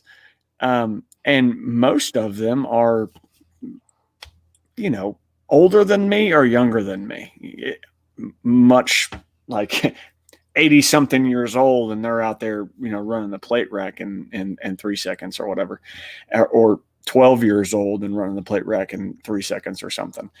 But anyway, it's a really cool experience. You getting out there and seeing all these shooters getting along, that sort of thing. I will say, and that's not trying to sell Glock competition or anything like that, but it's a really family friendly environment. I mean, everybody's out there rocking it, and, but it also it helped me realize, help me find my way as far as developing standards and stuff like that, and really trying to hold people to them, and getting behind the clock a lot more and holding myself to that. I think it's a must for anybody that's in the defensive pistol realm or defensive shooting realm, period. If you're not going out and seeing what other people are doing in the competition arena, Right. You're seriously missing out. You really are. That's all I got to say about it. The thing that gets brought up a lot is this whole kilt in the streets, right? Like, I would never do that. I would never do that. I would never do that. And I've struggled with a good metaphor. I mean, I just put an article out and I talked about. Kent, let me interrupt you real quick. Let's roll this back just a second for those that don't understand the connection of, or the lineage of the kilt in the streets statement. Explain that concept for people. So the whole idea that you would never approach a dynamic defensive shooting encounter the way that you would during a competition in real life, right? That's basically the whole premise behind it. And of course, look, dude, if in real life you got to shoot 27 fucking rounds and move to 3 different positions and fight 9 or 10 people, you did all kind of shit wrong before we started shooting, right? Like you really fucked up. Like you done stepped into Somalia with a Glock for some reason. You could have took an AK, but you went to Somalia with a Glock. So that was a poor life choice. So here's the most recent analogy that I just picked up on this, and what I will do is I'll share. So Tom Brady and the New England Patriots won how many Super Bowls? I don't even know, right? I know this. I knew Tom Brady did not put helmets and pads on every day and go out and get tackled for 365 days a year because he wanted to train like he fought, right? Train like you fight is fine. I totally get it. I understand the concept. But the truth of the matter is, Tom Brady put on shorts and a T-shirt and ran all kind of drills and ran all kind of sprints and ran all kind of throwing and catching and got in the lab and sat down and read all his playbooks and did all his different stuff to make himself good. So if you can approach competition like a set of drills or like a practice session, and you can remove the scenario, because IDPA especially does this whole, all right, you're at the bus stop with your buddies and Godzilla shows up. It's like, nah, like, listen, and yeah, they write the stage brief and that's fine. Just get as good as you can at shooting those 9 targets as fast as possible, as accurately as possible, and the skills will translate. Would you do all the things the same? Now, are the reloads a little different? Sure. Is the gear a little different? Unfortunately, yes. Or you can just shoot a local match and not give a fuck about your score and take penalties like I do. And, whatever. And honestly, my local dudes have been really, really forgiving with me shooting IDPA matches with weapon lights and stuff on my shit because I'm not there to take anybody's trophy, and I still price pretty well, even considering. I'm just saying you wouldn't have that problem in USPSA Open Division. I am shooting USPSA Open this year from Appendix with a Glock with all the rounds I want in it, and leave me alone. I'll do what I want. Really? Yeah, absolutely. I'm interested. I'm shooting. Yeah, I think we need to. I'm serious. I've only got into the GSSF side of things as far as competition goes. I think right here. That's my USPSA Open rig. I'm a big proponent. It builds a stressful environment and stuff like that. Especially the timer. That timer can really do all kinds of different things to you. But the IDPA thing, I just listen to people talk about all the different, like, you can't do this and you can't do that. And you've got to stay inside this box and you can't wear that holster and you can't wear this holster. Got to have this on your gun and got to have that on your gun. No, if you say screw that and just shoot Open Division. I'm going to tell you. Yes. I'm going to tell you what. You need to come up. That's something you need to be looking into. You need to come up to anybody hearing this. Come to West Shore Sportsmen's Association. Get with us. Shoot our IDPA match. For those dudes that put up with me, as long as they put up with, can you imagine putting up with me at all? Period. Right? Like full stop. Those dudes have been super accommodating. I'm available for inquiries and investigative. Right. They've been super accommodating. I show up to Thursday night IDPA practice wearing a Filster Floodlight Appendix with 20 rounds in my gun, and nobody freaks out because skills are skills. Like the bottom line is skills are skills. You can either do it or you can't. Yeah. And that speaks to the different leagues, right? Concealed carry or a concealment rig appendix carry is authorized in USPSA. Yep. So there is no pushback. Yep. It's in the rule book. Yep. I just USPSA Open is and the guys that we have to understand about competitive shooting is that there are some dudes, and this is, I think, okay. I don't have a problem with this. Some dudes, this is bowling league, right? Mm-hmm. This is Thursday night bowling league. These could easily be golf balls or bowling pins or something else. It just happens to be guns. So you show up and you're wearing a filster or whatever, pick your appendix carry holster, and you're shooting open division in USPSA, and the dudes are like, well, you're not going to do very well. And I'm like, first of all, you'll be surprised. Second of all, okay, so if I come in fifth versus coming in first, and I do it out of my actual gear, you worry about you, boo-boo. Yeah, you let me do me. Yeah. But they're not trying to be a fool out of myself. I'm gonna make a fool out of myself. I'm not here for you, right? And your enjoyment. I'm here for me, right? So. But you know what?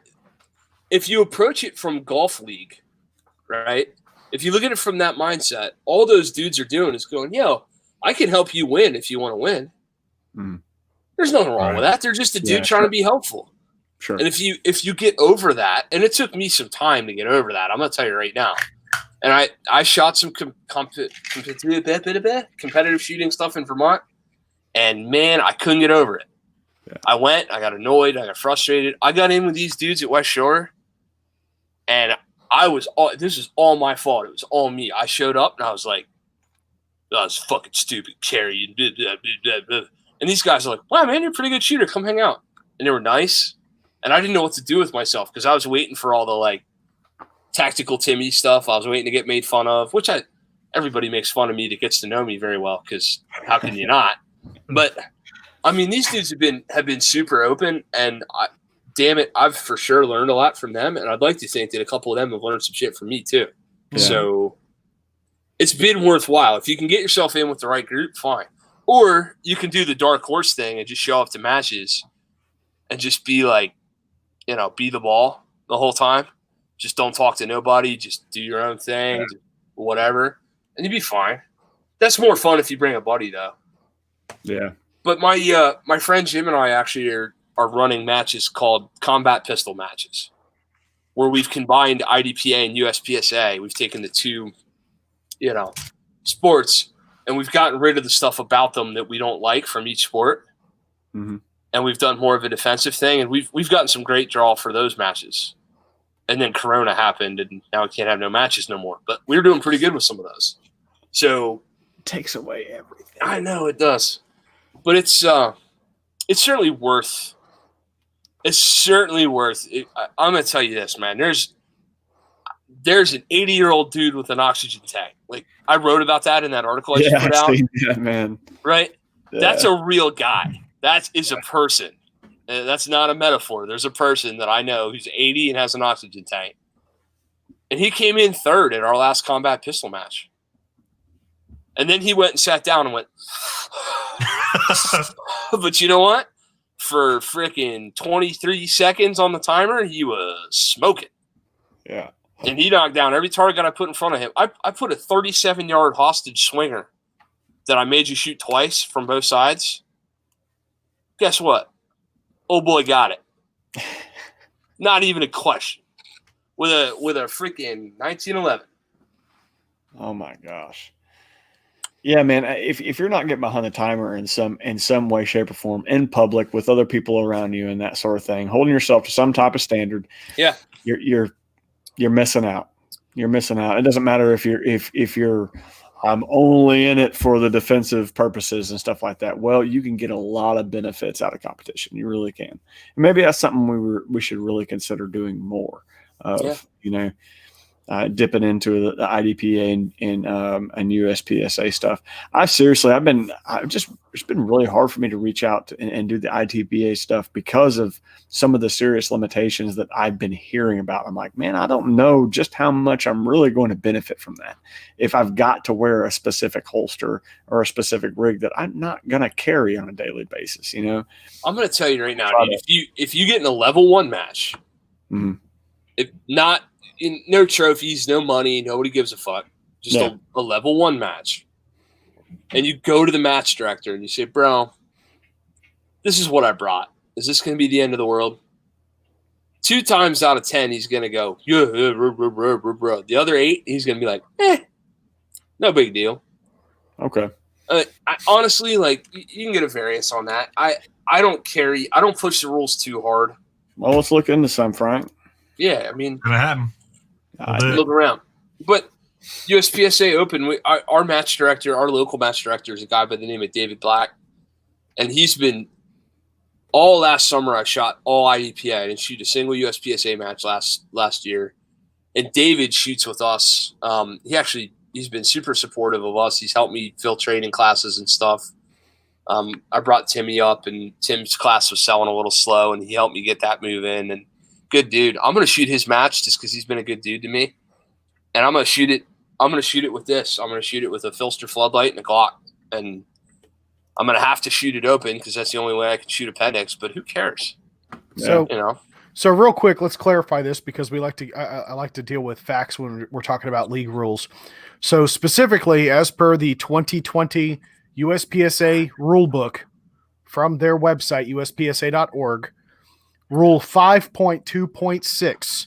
Holy shit, 0.6. States, providing the division does not restrict the type or physical location of the holster, IWB or concealment holsters are legal as long as the firearms can safely be drawn and replaced, and doing so does not break any safety rules.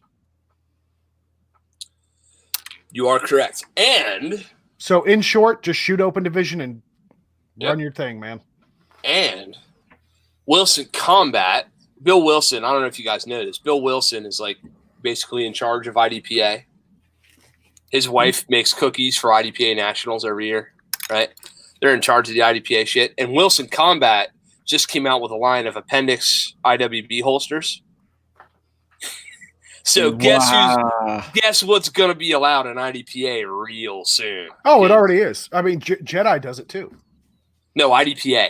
Oh, IDPA. Yeah. Yeah. Okay. Well, so, God willing. No. I'm telling you right now, Wilson just came out with it, and on the Brian Enos forums, the dudes were like, "So, Bill, does that mean we can carry appendix now?" And there's like ...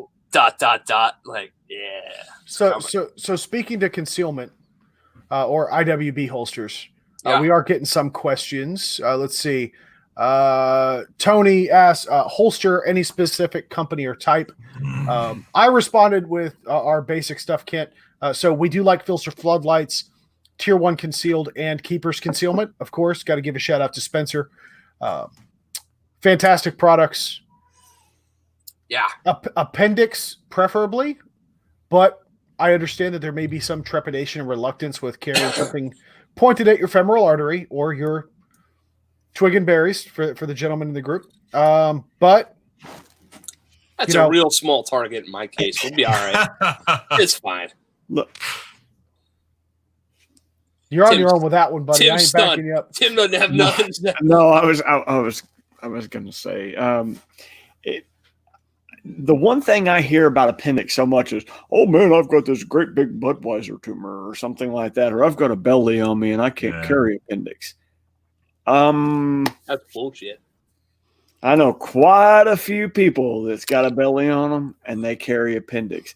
They're staring at me. They're right here.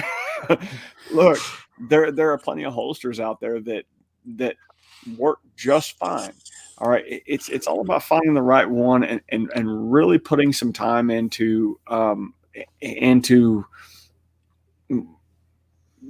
putting that in your everyday carry. You know, I think most people expect that when they first start to carry a handgun, that they're just going to slap one on and they're fine, right? And not have to do anything, not have to maybe go up a size on a t-shirt, might have to try a different style of like carry. Shoot, this year I'm going to start wearing a little bit more button-up shirts. I'm more. The only reason why is I guess I feel like I'm going to print a lot less, right? Mm-hmm. Less t-shirts, more button-ups or something like that. But more people think that, I guess, if I wear this extra medium shirt, that I'm printing though. I'm printing it, so therefore I'm not going to carry appendix, right? Well, find a holster that's going to work for you, and then dress around it. Yep. I mean, Dude, that's really what it boils down to. I'm the guy to talk about this one. Okay, the last time I said medium was when I was ordering ice cream at Wendy's. Like, let's just be entirely real here. I was fucking 360 pounds 2 years ago. Okay. I am now a svelte 260 and change. I'm going to tell you right now, if you think you're too pudgy to carry appendix, you're lying to yourself. You haven't tried it. You haven't got the correct gear. Because when I was plus 300, I could carry appendix. I could now carry appendix way easier. Is it easier? Sure. How? Yeah. So with a belly on you, how are you carrying appendix? Heavy belt, for one thing. What do you mean heavy? 1.5 inch blue alpha gear. Rigid belt. Rigid, yes. Okay. Yeah, heavy. Rigid's a better word for heavy. Yeah. That's good. The longest holster you can get, this is counterintuitive, but it is the truth. If you're trying to carry a G43, right, and you got a gun that's this long, and you got a belly that's where my hands are going to get out of the frame at some point, that big, right?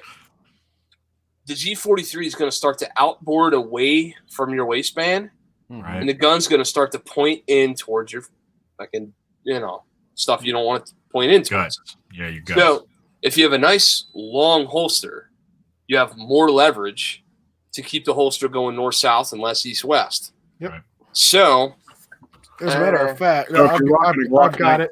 Thank you. If you're rocking a Glock 19, a Glock 34, or a Glock 17 holster might be necessary. So if you're carrying a Glock, Man, that is a familiar looking holster. Yeah, Right. Mine. So I went with the Axis, by the way. I So for those playing the home game and listening on the podcast, this is my Tier 1 concealed Axis Slim.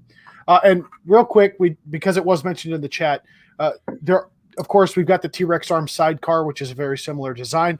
The one thing I like about this, because I'm flabby, is it flexes. So Frank has a leather band or a leather strap connecting his spare magazine carrier to the main body of his holster, whereas mine is shock cord or bungee cord, right? Same concept. That little bit of give does make a difference in the comfortability. But on the back of it, I've taken a yoga block and sanded it down and added a wedge to the back of it. So Frank has a Dr. Scholl's gel cushion insert. It's ingenious. Oh, it's genius. Frank. On Velcro. Look at this. On Velcro. So super glued. But no, to Kent's point, he's talking about those leverage points, right? And this is all dusty. But if this is sitting in my waistband, the wedge is being pressed against my thigh or my lower pelvic region and pushing the gun or pushing the holster back into my body, right? So it's counteracting or counter levering. Cantilever.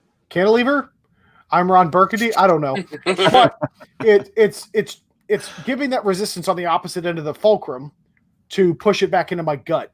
So concealment is much better, if you will. Also a lot more comfortable because even if you're and Tim, being the resident skinny guy. Yeah, fuck you, Tim. Yeah, fuck you. Yeah, I keep him balanced out. Yeah, so Tim being the resident skinny guy, I mean, I'm sure even you can attest to carrying appendix. The edge of the kydex as you're walking, that sharp. That will rub on your thigh, your leg, wherever it might contact as you're walking or running or whatever the case might be. So having that little bit of extra cushion provides a little bit of standoff distance between your body and the lower portion of the holster, and it kind of stops that rub.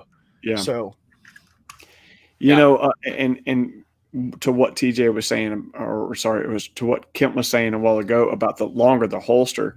I just started rocking some of the Filster stuff, and their floodlight, it's I mean, it's going to fit the longest handgun you own that you can put a TLR1 or a X300 in.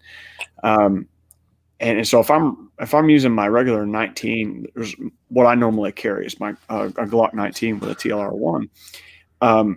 It definitely pushes it a lot closer to my body than my tier 1, and it's a lot easier to conceal. Did you add the deep concealment? Did you add the wing? Yeah, man. Yeah. That's really, if you're going to carry appendix, man, it's from what I've experienced, I've got to have one. I've got to have some type of. Hold on, otherwise, the butt of the handgun sticking out of your shirt. Okay. Yeah. So while Kent's running, so folks, if you're curious, so we talk about carrying these different sized guns or whatever have you. When you get a chance, head over to my individual YouTube channel. I just launched a video reviewing my Glock 34 Gen 5 MOS. So this is essentially a 6-inch barreled 9mm Glock above a Glock 17, longer than a Glock 17. And I have got shooting video in that YouTube video. Allow myself to introduce myself. But I've got footage in that video of what I can do from concealment with that same holster and a Glock 34 from appendix. Why the? I don't want to try to get off. I'm going to try not to get off track of the holsters too far because I know Kent really has something he wants to say. But why the Glock 34? Ooh, so I like that topic too. No, I don't want to spoil it, but I'm actually going to cover that topic when I do the review on my Glock 19. Got it. All right. I'm gonna spoil the shit out of that. But okay. First of all, don't mess it up for me. Here is Spencer Keeper's take on the correct holster for a G43. Okay, this is the cornerstone that he just released, and I have because he loves me, and I paid him money to love me faster. But this is his G43 holster. Now, long man. Right? So take that's a long ass holster for a G43, is it not? Yeah. But because of that leverage point and because he sells it already Velcroed and already with the wedges, I can go fat guy wedge. I can go less fat guy but still fat guy where I'm at right now, wedge. Or I can go I fucking hate you, but good for you, Tim, wedge, right? Small, medium, large. And this inboards like that because I'm left-handed, so discrete carry concepts, clips, tuckable, fucking absolutely tuckable. And that's for a G43. That's probably 30-40% longer than the actual gun is. Yeah. But it doesn't inboard over your belt nearly as worse as it would otherwise. Yeah, and Spencer's not a tiny guy either. No, well, that's the thing, dude. Like, so if you're a big dude, I love you, Spencer, but like we both got to do more work. But whatever. Buy a holster by a guy who's kind of like you. I mean, this dude's got 30 pounds on me. He's also got 3 feet on me. He's tall and fat, whereas I'm short and fat. But well, no, that's just the point. Like if the big guy syndrome or complaints with carrying a concealment appendix style holster were that much of a problem, would a guy like Spencer be making them professionally? No, hell no. Like, yeah, he's not just he carries what he doesn't carry other people's holsters. He carries his own. Yep. So we've actually had him on the channel as well. He's a great guy. We love Spencer. I think somebody mentioned something about showing some interest in Spencer's holsters, but they're not light bearing. Yeah. Kent and I just had that conversation. So you can't. His design is very narrow and skinny by nature because us fat dudes also have fat thighs, right? Under thighs, right? But I get away with the floodlight, okay. So I think he could do that. Yeah. He does make holsters for the Glock 9mm with the what is it? The XC1B by Surefire. No, I didn't see those. Yeah, he makes those. Okay. Yep, they're available. There's one back I there. probably would have learned about that had the pandemic not happened, and we would have actually got to go to freaking TACCon. Oh, right. You know, I was slated for a quick class with him. You know something? We'll get him on here next time we do one of these hangouts, and we'll digitally introduce you over podcast. Hey, how about that? That's good. Yeah, that sounds like a good idea. Yeah, Spencer's a fantastic guy. I love him to death. You can't talk to him for like 5 minutes and not just be like, dude, we could hang out. Yeah. Yeah. He's like, before the podcast started, he's like, y'all want to see pictures of my truck? Fucking right, we do. Yes, we do. Yeah, no, dude, I'm telling you, no, he's one of those guys. He's one of those like. So, granted, he's an older guy. He's certainly older than Kent and I, but he's like that cool, old school kind of guy, right? Not like that antiquated old school, but like the guy that's old school. That's like, why would you do some dumb shit like that? Just do it this way. It's like that way, but simpler. Yeah, you know what I mean. He's just fantastic person. So we're happy to patronize his business and his training company. So, but yeah, let's see here. We are getting some. Let's see. So we are getting some questions about how about the belly bind when going into a sitting position. So I kind of briefly discussed, the short concept of while you're moving downward, suck in the gut, grab the belt, hike it up a little bit to make it comfortable. Okay, Kent, what do you got? You're muted. You're muted. You're muted. You're muted. Yeah, don't ever do that again. Yeah, you're muted. You're still muted. There you go. How about now? Yeah, there you go. You're good. You guys didn't hear any of the smart shit I've been saying for the last since I seen. No, you're muted. Fuck. Brilliant. Anyway, too bad you blacked out and forgot what it was. Yeah, I did. Get an adjustable ride height holster where you can put the things where you want them, and make sure the freaking gun sits high enough up that when you sit down, it doesn't flap up under your belly. He's talking about a belly band. He's not talking about a holster. No, he's talking about the belly bind. Bind. That's belly what he's talking bind about. or band. So I personally know completely different things. I personally know this guy. He's talking about a belly band. Okay. Oh yeah, I've got Moose. No, I have one of those for when I go running and I'm in gym shorts. Otherwise, it's not worth anything. They don't make a belly bind, and oh my god, he's going to die of diabetic coma tomorrow. So I don't own one. That is why I know he doesn't have a belly bind. Yeah. Okay. But on the other side of that, so I know the reason why he's wanting to use a belly band. He wears overalls all the time. I mean, it's 24/7, 365.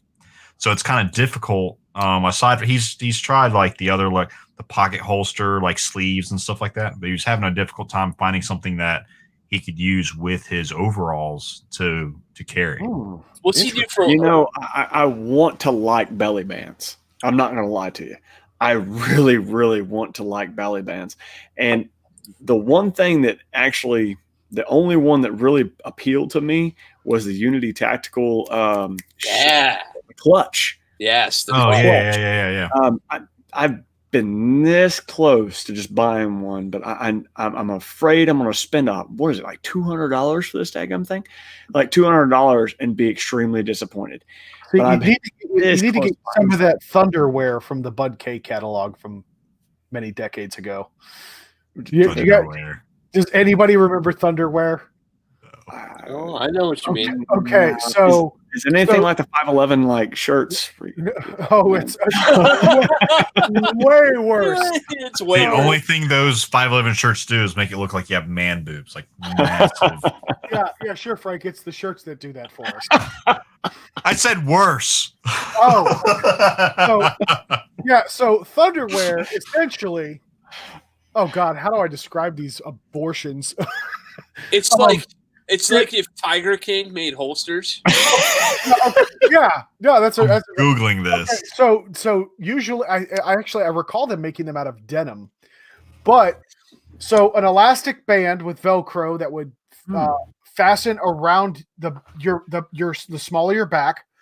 the main holster portion, which is all this was. Okay, everybody here has at least seen the outfit for a professional Major League Baseball catcher, right? Yeah. You know the chest plate with that, the piece of the chest plate that covers their groin area. It kind of like comes down in that V to go between their legs when they're crouched.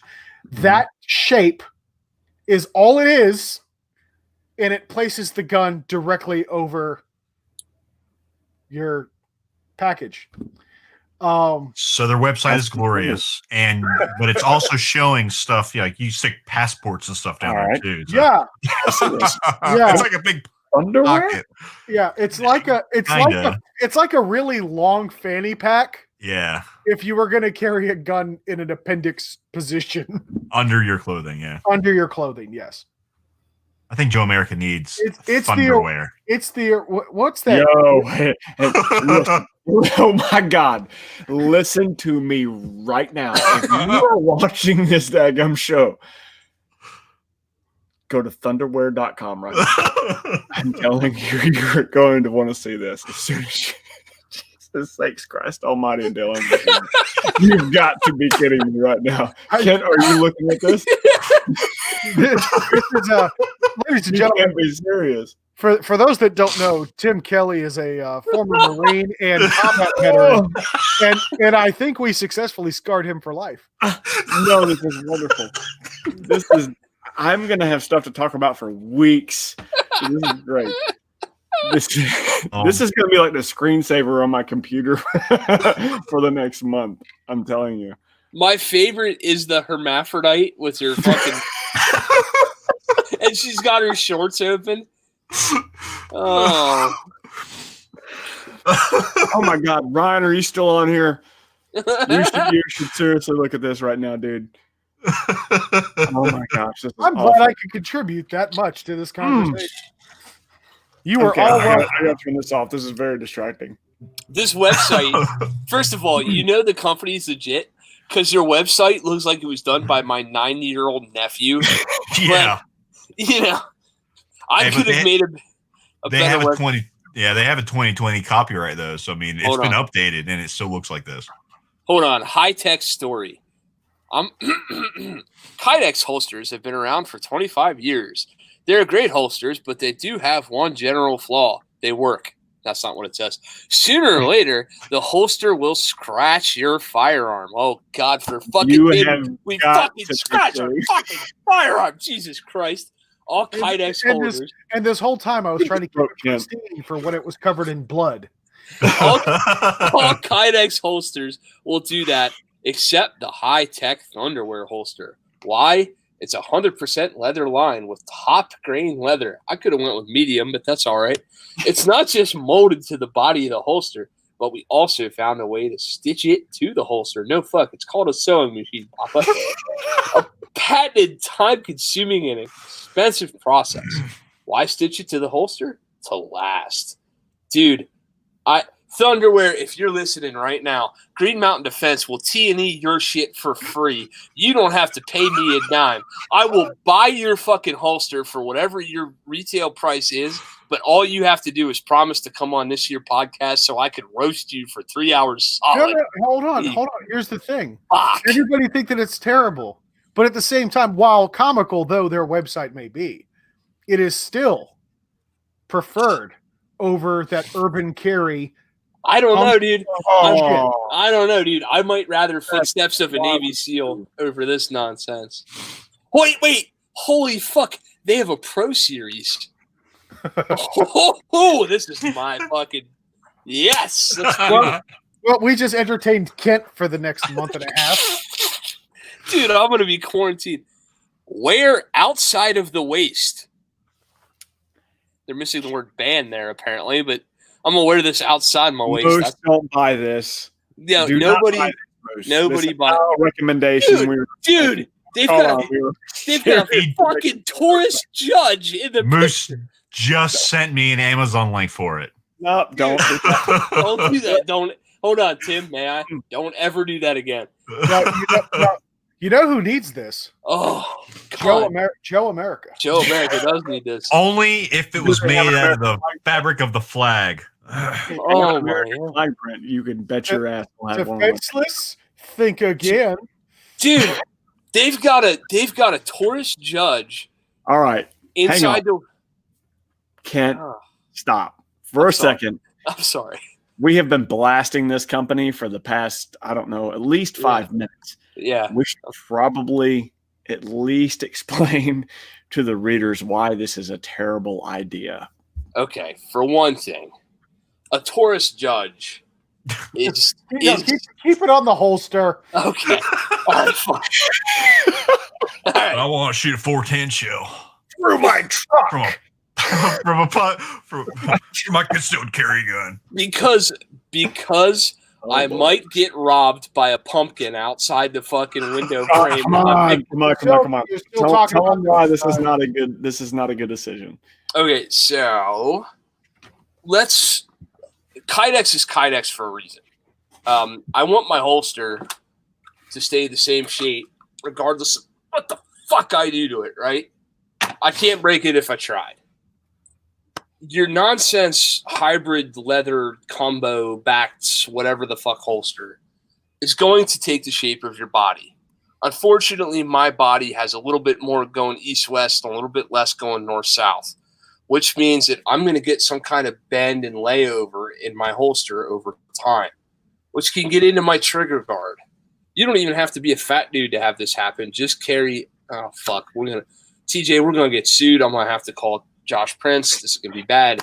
I don't give a fuck. Crossbreed holsters are awesome holsters until they're not. One day your crossbreed hybrid holster is going to do this thing. This isn't a hybrid holster, though. This is just a pocket. Yeah, I know. I know. It is. Here is the way it is.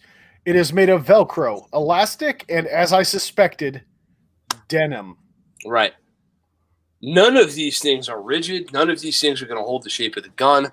All of these things are malleable and pliable enough to get inside your trigger guard. Your trigger guard is next to your dick. That's a poor life choice. Listen, I think there's a lot of our students in this, but those of you that haven't been around me and heard me talk about the industry as a whole, gimmicks are a serious thing. Okay. Yeah. During my time, I mean, it was a brief period, but in the design and manufacturing side of things, there's a lot of things that we put together that absolutely made sense, but would not sell. And for the life of me, I was like, why? I mean, this is totally applicable to your situation or to your environment, to what you're trying to accomplish. Why isn't this product selling? Well, because it doesn't look fancy, or it doesn't have this cool brand on it or something along those lines. But this little piece of gear over here, this freaking, the fancy, what's that called? The Great Clips. What is it? The clip? Clip draw. Clip draw. Yeah. That thing. It blows my mind, man. Look, it doesn't have to work for somebody to sell it to you. Okay. All I got to do is make it sound really cool, make it look really cool. And if you don't know enough about the actual industry, you may actually believe that it seriously works, and it doesn't. So something along these lines is nothing more than, oh man, I'm going to try not to drag your show down this road, but the, names, go ahead. The lace up gear, man, the lacy looking female stuff, man. Yeah. Those female holsters that got the pretty pink laces on them. Like the thigh rigs and whatnot. No, man, I can pull the trigger. If I can pull the trigger through the holster, it's not a quality holster. It's not something that you want to. It is a sleeve that you put an object in, and that's it. And you don't want something that you can actually press the trigger on through the holster. You don't want that on your person. I promise you. Recently, we have a student, a student that's coming out on a more weekly basis, and she wears dresses or she wears skirts, and she's asked us about the little thigh rig thing, the flashbang. No, no, that man. goes That thing under is the bra. attached to your bra or something like that, right? Oh, right. Yeah, because it's attached to Don't the do bra. that one either. But the one that attaches to the inside of your leg, and you carry your handgun on the inside of your leg, and I Oh, that's the snatch bag. Snatch bag. Yeah, Tim, like I said, you can take the show wherever you want. well, You can only go up from here. no, this holster. I mean, you can literally you can press the trigger, you can make the gun go off through the holster. Man, I'm not into that, man. If it's not Kydex, if it does not have a hard surface to keep you from pressing that trigger, I'm not into it, man. Yeah. So let's recap this and let's summarize real quick. The problem is not the overall design or the placement in which you would be carrying it. It is purely on the overall quality and the safety mechanism that is the holster. I'm pretty sure that regardless of it being carried around your thigh, your ankle, attached to your bra, appendix, whatever, doesn't matter as long as it were lined with something rigid, i.e. Kydex, to prevent the trigger from being pulled. It's a safety issue, folks. One of the reasons that I know I am, and I'm pretty sure I speak for the rest of the panel here, that we are comfortable carrying a gun fully loaded with a striker millimeters away from the firing or from the primer on a live cartridge pointed down towards our femoral artery is because it's housed in a Kydex holster that is going to keep it from being unintentionally, and I'm not saying negligent discharge, unintentionally discharged. And even still, there are aspects of the training regimen and techniques and skills that you need to develop when holstering and unholstering that firearm regardless. If you look at any time where people have been shot by themselves, drawing or carrying appendix, it's on either the draw or the reholster. Right. There are countless videos of that happening. So it obviously having a quality firearm with a safe action design like a Glock or a Smith & Wesson M&P or any of the common reputable safe action style guns that are out there is certainly tantamount to that. But yeah, guys, it's about the quality of the material, not necessarily the location that's being carried. Look, I'm here. Just one more thing, really quick, and I'm not sponsored by these guys or anything, but seriously, you can buy a quality holster, something that's not going to create any of these issues that TJ's talking about here, for pretty cheap. I mean, you can buy a Bravo concealment holster that's going to get you by to do just about whatever you need it to. And then they're good quality holsters. I actually have one. Yeah, man. I mean, they're great holsters. So for my Save a Lot folks, guys that are trying not to spend an arm and a leg or something like that for a holster, you can do a lot with a Bravo concealment holster, and they cost you what, $40? Right. Yeah. They often go on sale with like a buy one get one type. Yeah, you get a free magazine holster with it or whatever. I mean, it's great. Don't go out there. I mean, if you're looking for a bargain deal or whatever, just be careful. I mean, don't get into something. Don't get into anything that's not Kydex. And for the love of God, ask. What's that? For the love of God, ask us. Yeah. Oh yeah. You can reach out to any one of us on social media. Yeah. And ask. We'll tell you. Yeah. Oh, right. I have a whole Tupperware full of mistakes that we've gone through over the years. We could do that. We actually built a class around it. We did. It's called it's called a post concealed carry workshop. It's for folks that have just got into just got their concealed carry, and they've never been really formally introduced to formal training. Look, this is a quick run over of, hey, this is what quality gear looks like. This is what bad gear looks like. These are some of the tools that you really need to consider carrying on your person or consider working on. And these are some of the drills you should consider practicing. It's a workshop, man. It's a quick 4-hour class, just to kind of really kind of to lead off of, having just gotten your concealed carry class or gotten your concealed carry handgun permit, and you don't know where to go from there. It's a great class. You know, Tim, what I'd really like to see, and probably what I like most about your social media, is that you do the training tips, right? Your little quick videos for IGTV or whatever. I would love to see you take a moment and discuss one of those, as Frank said, mistakes that you've made in your career, and talk about, like, this is why I bought this holster originally, and this is what I learned from carrying it and why I don't recommend it. You don't even have to necessarily name the brand. You know, if we want to be brand agnostic, that's fine, right?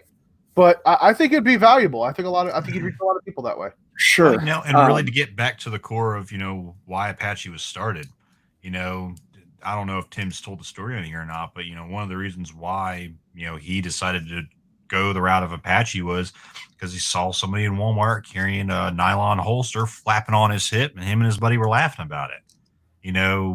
That guy, that's probably all he had and all he knew. That's probably what his parents or whatever taught him to do. So, we're smoking, joking about it, but why don't we just educate him? So, that's it's really not a bad idea. Yeah, no, that's exactly why. That's exactly why Apache started.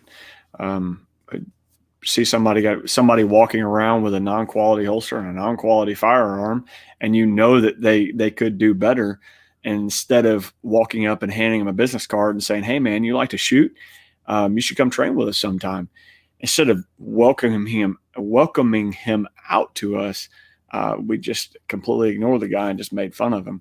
And I'll probably never see this dude again, but I promise now that anytime I ever see somebody like that in the environment, I'll try to reach out to him and extend a hand and an invitation to come out and train with us. But as far as my personal experiences, yeah, man, I've run across my share of holsters. I've even repped a couple of holster companies that I've just over the years kind of learned to steer away from. I will say the hybrid market I've learned to really start to steer away from. I rep some for quite some time. I'm not really here to say that I learned the hard way, because I really didn't. But I'm starting to see more and more now over the years, over carrying one for a very, very long time, that they do wear, and they right. do cause some serious concern. But I've never had a hybrid holster that actually failed on me or anything like that. I'm not saying that, but I've wore one long enough now to know that it can cause some great concern, and that's why I think it would be fair to say it's not a lasting solution. Sure, that's why I did switch to complete Kydex. I'll tell you what drew me to the hybrid holster, though. In my younger years of concealed carry, when I first started carrying, it said this specific company's guidelines said it's the most comfortable holster on the market. And I said, comfortable? All right, man. I'll play your game. Put the holster on. Sure shit. That was the most comfortable holster I have ever put on my person. Hands down. All right. And it worked really well too. For my personal level of experience at that specific time, until I started training more and more. And the higher up I got in the food chain, the more and more I started seeing error. It started to push me away from it more and more. There are a lot of holsters out there on the market, man. I mean, everybody and their mother's got a holster brand out there right now. Find a company that's reputable and has got no kidding 5-star rating, rep by people who have been in the industry for quite some time. All right. That's what you're looking for. I didn't when I first got into the industry. When I first got into concealed carry, just carrying every single day. You want to know what I did when I first got my concealed carry? Check this out. I was stationed in Washington State for my first the first part of my enlistment. I was up in Bangor, Washington, at Bangor Naval Base. I turned 21, and in Washington State, they say if you've got a military ID, you take it down to the local sheriff's office, and you show them your military ID, you will walk out that same day with your concealed carry handgun permit. And by God, I was in the military. You're damn right. I'm good. I can handle a handgun. I know what I'm doing. Sure. Dude, looking back on that now, I'm like, oh my God. How did I not end up in prison? There's so many things I did wrong, or I could have really, really done very, very bad that could have wound me up in prison, man. I am very, very lucky. But when I got my concealed carry, that's exactly what I did. I went down, I got I showed them my military ID. I walked out of the sheriff's office with my concealed carry. I went right down the road to Sportsman's Warehouse, Sportsman's Lodge, something along those lines, some big gun store. And I bought my first handgun, put it in a nylon Uncle Mike's holster, and walked out that store, condition one, just like that. Mm-hmm. That's what I did. And looking back on it now, I would have been like, don't ever do that again. I did the same thing with a Charter Arms Bulldog 38 Special Revolver. See, I wasn't that bad. I did a Ruger P345. I still got that gun. It's still a great gun. Mine was Uncle Mike's holster. Yep. A little nylon holster, and it was a Ruger P95. Damn. Yep. No, dude, I had a Charter Arms revolver that the rear sight pointed north-south and the front sight pointed about somewhere at 1 o'clock. Yeah. And I was like, well, I hit freaking 3 inches low and 3 inches right because my front sight points over there. Has nothing to do with the fact that I have no idea how to grip a handgun, let alone a revolver. I just looked this up, and it is still on the internet, and I'm not going to tell you where it is. I'll tell y'all dudes out off fucking line.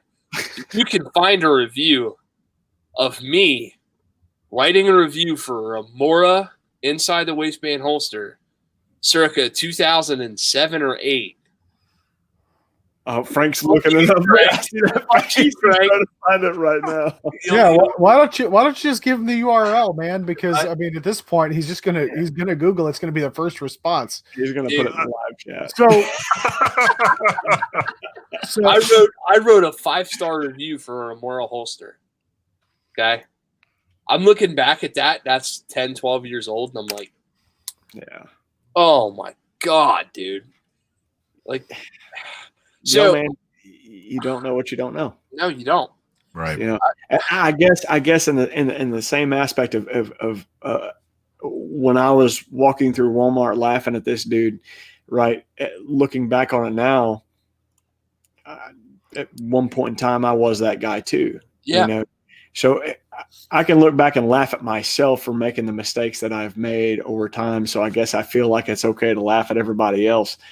And it's really not, because I mean, I wouldn't have appreciated that back then. You know what bothers me about all this? You know what really scares me? Because I just went back and found this. I hope to God some motherfucker didn't read that and go buy this and think it was legit. Honest to God, dude. Like I look at that now and I think, man, if I could rewind the clock like 13 years, I'd go tell me I was retarded.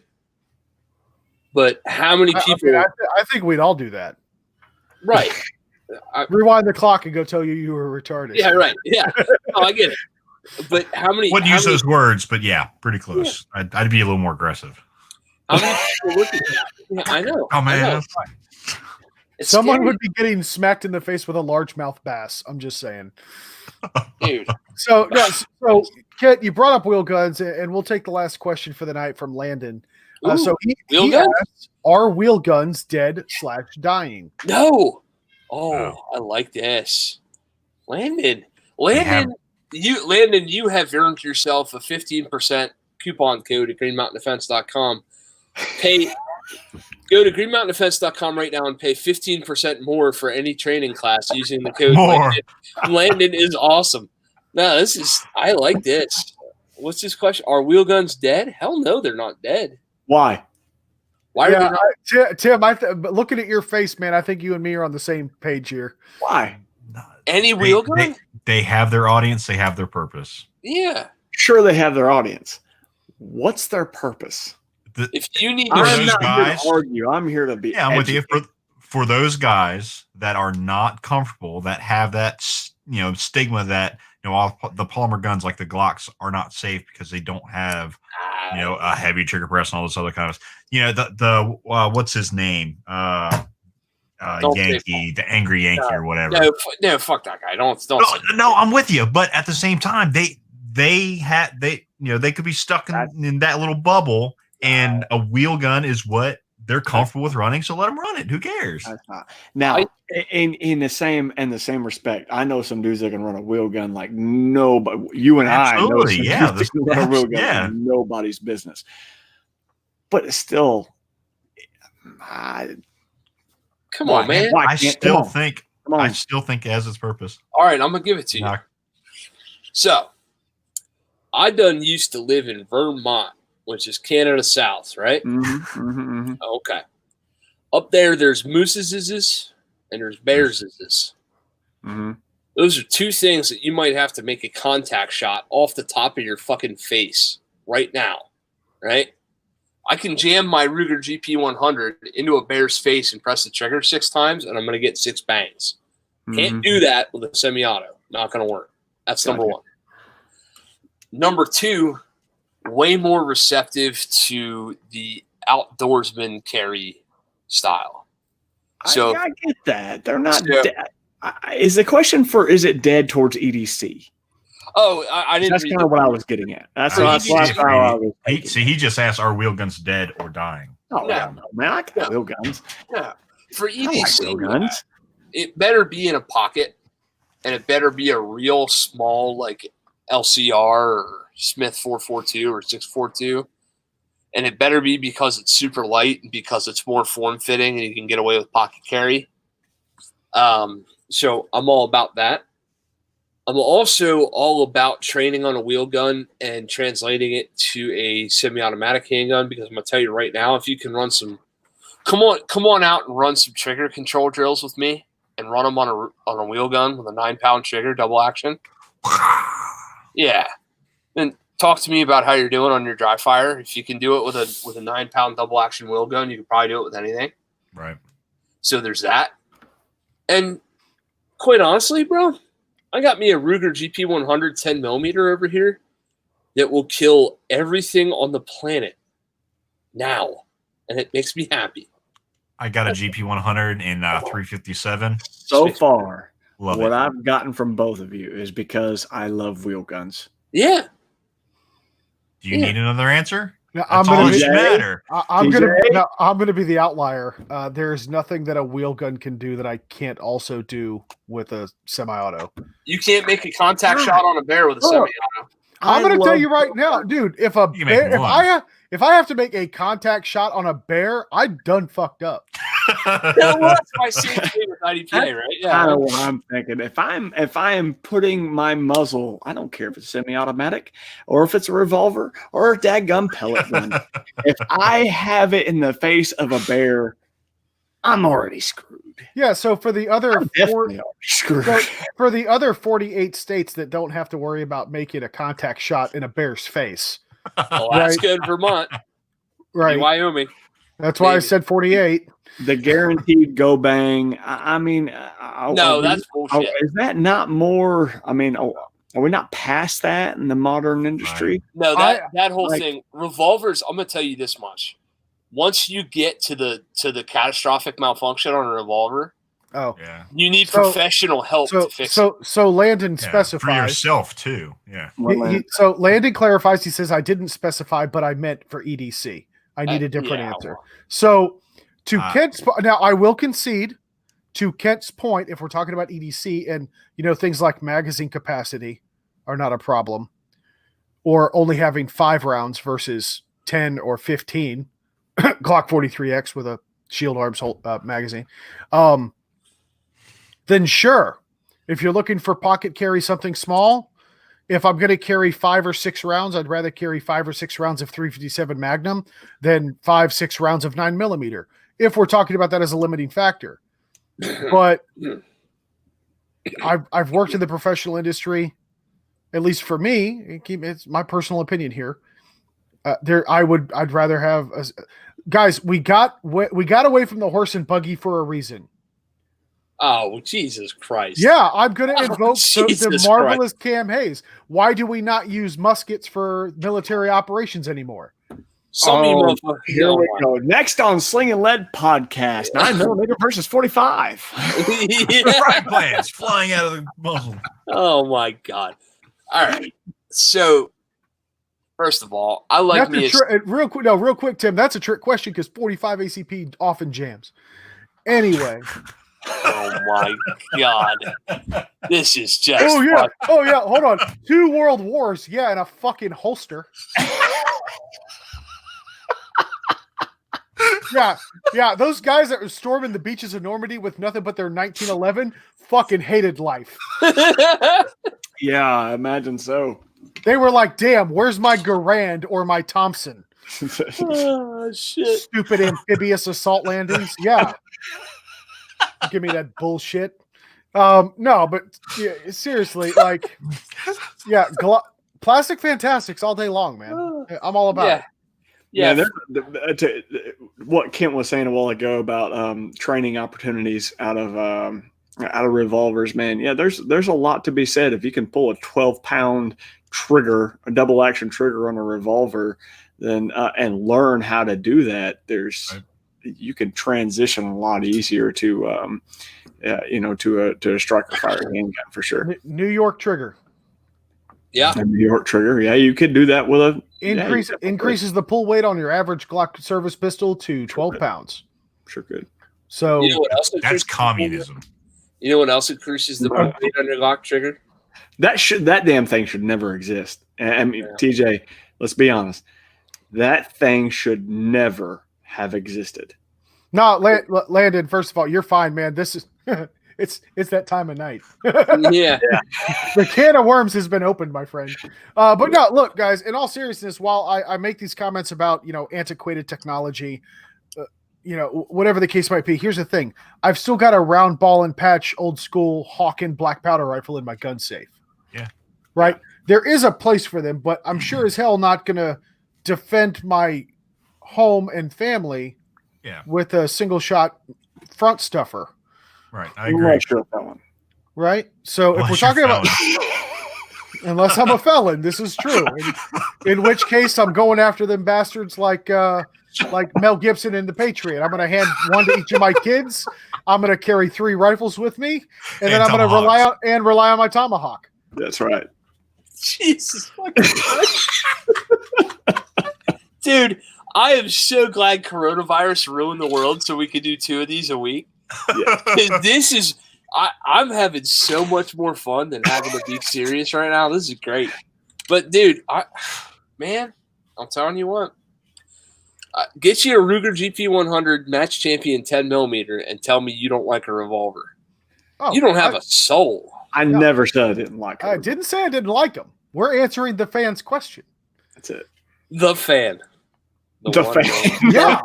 The one fan. The one fan that got a 15% more non-discount code. Yeah. Yeah, you could pay more. But see, he just asked another question. He said, "Let's talk about qualifying for your CCH with a sub-nose Smith & Wesson Model 36 and 38 special." Yeah, man, dude, that's what I'm talking about. Yeah, nice, nice. I like this. No, Tony, I do not make tomahawks. One day, I'd like to. Your game. So fun fact. He does if Tim Kelly sells them on Instagram. No, hey, Tim, you better shut the hell up. Coming out tomorrow. I've got an old tomahawk. I will etch your name on it. I can etch it myself. How do you think my initials got into your knife? Oh, so he makes tomahawks. No, so You should make a tomahawk with Apache Solutions logo on it. I will send you the file. I will send you the file. So we're doing it. We're doing it. First step, we're getting to Yeah. And by we, I mean I agree to it, and TJ's making it. This is gonna be great. Do it. Yeah. So say yes. I The am next words working out of your mouth are yes, or I will mute you. No. I am working on building a Damascus billet to do a Damascus LPT. That's great. So yes, there will be an Apache Solutions Tomahawk. TJ, Come back to me in a couple years. No. come on. So if a Damascus billet just shows up at your house, No, I'll make it myself. you're saying, okay, good. No, I'll make it myself. TJ, I'll pay for it. You're doing it. He's thinking about it. You spring for about $6,000 for a power hammer, and we'll move that steel. All right. That what it takes? Do I get to sell the rest of your knives? We just started a business. Yeah. Sling'N like knives. Don't fuck with me. The next Alex Steele. Logo on there. No, dude, seriously? Probably the only other YouTube channel aside from the obvious, like Kent's, that I have alerts set up for when he drops new videos. That dude has got so much skill. It's amazing. Alex Steele. Yes. Oh yeah. He's on my subscribe channel too. Man, he's sick. Yep. So. Yeah. So Chris Kelly just put in the first order for a Damascus Tomahawk. So Chris, that'll be out in 4 weeks. So look at it cost about $2,500. Yeah. Oh God. This is great. As I quit my job. Go Ginger Go. Go Ginger Go. As I quit my job and seek therapy. You just got your business name. You got salesman. You just did all of this on one little podcast. Right. Dude. This is a podcast that launches your career. I'm telling you, man. Yeah. Ginger Co. It's gonna be a thing. Ginger Co Tomahawk. God help me. God help me. But now, way. if only I could find a Thunderwear holster for my Ginger Co Tomahawk. We'd be all set.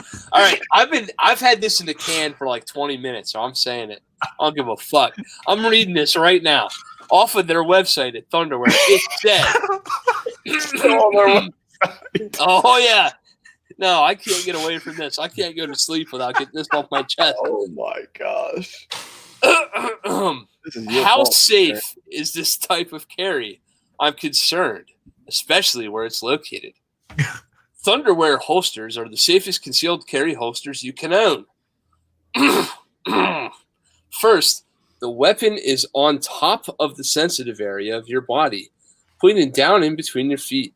It's impossible to get your finger on the trigger. No, but you can press that motherfucker through the holster until you extract your weapon. The fact is, you actually feel more secure because your weapon will act as a cup to protect the sensitive area. That is on their website. Your weapon is now a cup to protect your sensitive area. So wait, real Will quick. it deflect bullets? Now here's, well, I mean, if the gun's still in it, presumably. But here's the thing. Even plastic? You know somebody that's going to have like a Series 70 1911 Oh my God! and take a soccer style punt to the giblets, and they're going to hit the front of that muzzle, and that firing pin's going to stay stationary as the rest of the gun moves. Wait! Where's Landon? Landon, I'm going to tell you right now. Fucking revolver. Revolvers are 100% still legit, but if you're carrying a 70 series Colt, Dude. you deserve a punt to the twat. Oh my God! All right, I'm ordering one. I'm ordering one. I'm gonna put a revolver in it. I'm gonna carry it around everywhere I go. So Tim, when can we expect that modeling photo shoot? My little britches fanny pack. Is that what it's called? Oh my God! Oh God! What? 70 series Colt. FAQ. Hold on, they got an FAQ. How comfortable is this holster? Oh, it's comfortable as a motherfucker. I'll tell you right now. I can't, dude. If we could just Is there one of you techs?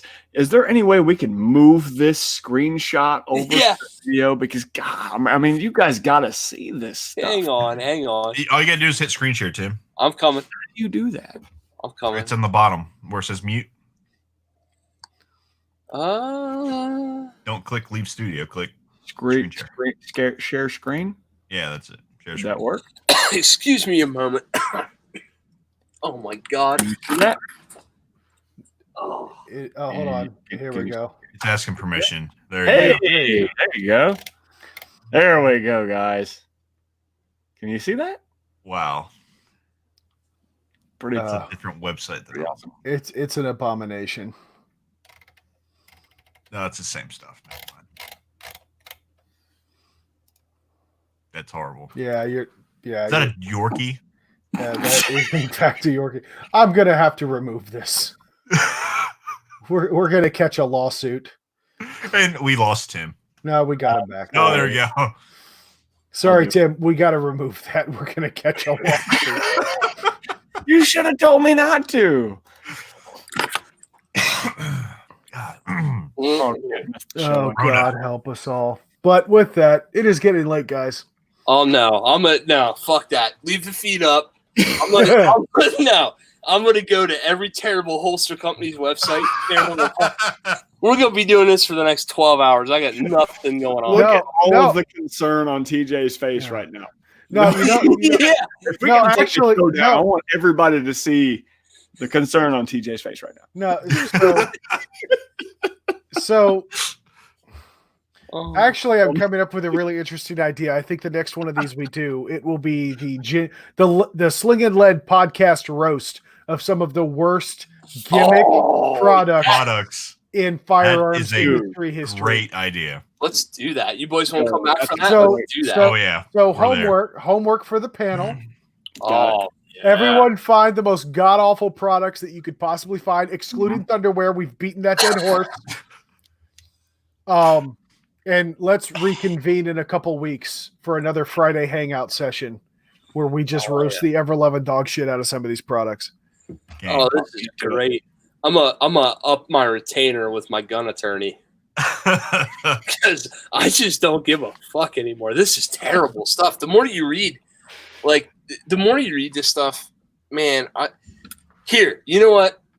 If your holster company is trying to sell you a holster and it sounds like a ShamWow commercial, don't buy that shit. Yes, exactly. How about that? That's the whole show. There. If it sounds like ShamWow, don't buy it. ShamWow. My goodness. Yeah. Okay. So it is, in fact, almost midnight Eastern time, which means we've been at this for 2.5 hours, which is awesome. Go to bed, man. Yeah. It's been a long day. Let's talk about plugs, sponsors, all that good stuff. You guys are the guests, so you get to go first. Where can people find you? Where can they hit up your classes? All that good stuff. So you can find us at ApacheNC.com. You can check out all our different classes and that sort of thing on FaceSpace and InstaSnap. What is it? At Apache Solutions LLC. Our next class that we have coming up, or next course that we have coming up, is our everyday carry course. That's our staple course. It's a one day class. May 23rd. May 23rd is our next course. So get signed up for that. We have a few more courses later on in this year. A few handgun combatives courses actually that we're holding here. One is in August. I don't know the exact dates, but take a look at our website and you can find more information on that, or on our Facebook calendar and that sort of thing. Don't have any other plugs as far as sponsors. We don't have any of those. We ain't that special. Grab some merch. Grab some merch while you're there. Yeah, too. ApacheNC.com/shop. Those of you looking to get your t-shirts and that sort of thing, just so you know, we just got word today they should be in next week, early time, somewhere around like Monday or Tuesday. They'll be shipping out soon. There will be some extras, so keep a lookout on our website for that. Maybe even a couple of hoodies. If you like the Wuhan City 2020 home of the coronavirus tees, these are going to be on the Apache store soon. Very soon. I like it. Oh yeah. Oh my god, that's fucking hilarious. Oh, Landon, thanks, dude. You're an awesome contributor tonight. Thank you for your help. He just sent a nice message. It's awesome to have all y'all dudes in the chat and girls that have been so supportive and all that cool stuff. We love to have an active chat. Seems like every time the Apache crew comes out, they bring a fun chat with them. So we love that stuff. The best, man. Yeah, right. It's always good to see. Let's see. So rightonoptics.com. Thank you so much to Brady and the team over there for letting TJ and I be on your pro staff. God only knows we'll probably be getting cease and desist letters after tonight's episode, but that's okay. I would fire us if I were them. I really would. Our pleasure. But let's see. Sling'N podcast has merch. Check that out in TJ's links below if you want our t-shirts, such as the Mag Stiff t-shirt that he's making about his Mastiff dog that y'all haven't seen yet. You know, I'd be able to make more t-shirts if Tim would quit selling the damn knives. That's a great problem to have, isn't it? So check out our Teespring site. Also check out our Subscribe Star. Subscribe Star is like Patreon for actual patriots. So if you want freedom and you want to support us, go to Subscribe Star. If you want to support Chills, go to Patreon. Just kidding. Haha. Not really. Kind of, sort of. For legal reasons, that was a joke? It was. No, but in all seriousness, Subscribe Star is cool shit. It helps us out. GreenMountainDefense.com/training. If you'd like to train with me, I don't know why you would, but if you would, come do it. It's great. It's a fun time. Really, I swear to God. I'm down for some training, Kent. Come on up, man. 9 out of 10 dentists say it's good, and the other 10 we can't find his ass, so that's great. We've got an awesome training calendar coming up. I'm really excited to have the people that we have as far as hosting, and continuing those relationships is always cool. So I can now officially announce that we'll have Modern Samurai Project out for 2 times next season, twice the fun, double the red dot, all that good shit. So we're doing a good job with those classes. We've got Tim Heron, we've got Ashton Ray, and we've got a bunch of other hosting stuff in the pipeline. That's going to be awesome. So if I host somebody, it's because I think highly of them and I value their training. Tim, maybe come up here. I'd like to host you guys as well. Say when, man. Yeah, hell yeah. We'll talk about that. But the best thing I can do is bring other people in, because that's our best. We can review anybody else all day long, but if we host people, what else can we say about them? Yeah. So that's cool stuff.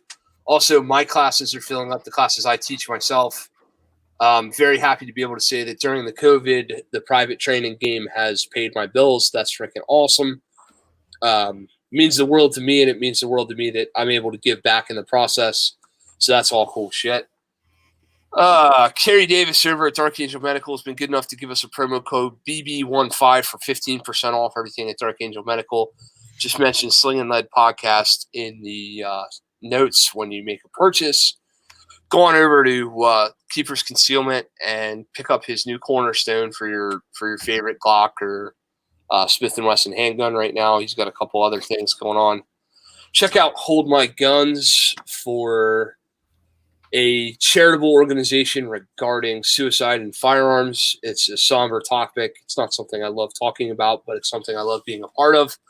So freedom-based solutions for secure firearm storage, holdmyguns.org, and donate, learn all about the story. Sarah and Genevieve are doing a good job spearheading that, and I'm in the background making sure things work okay. So check that stuff out.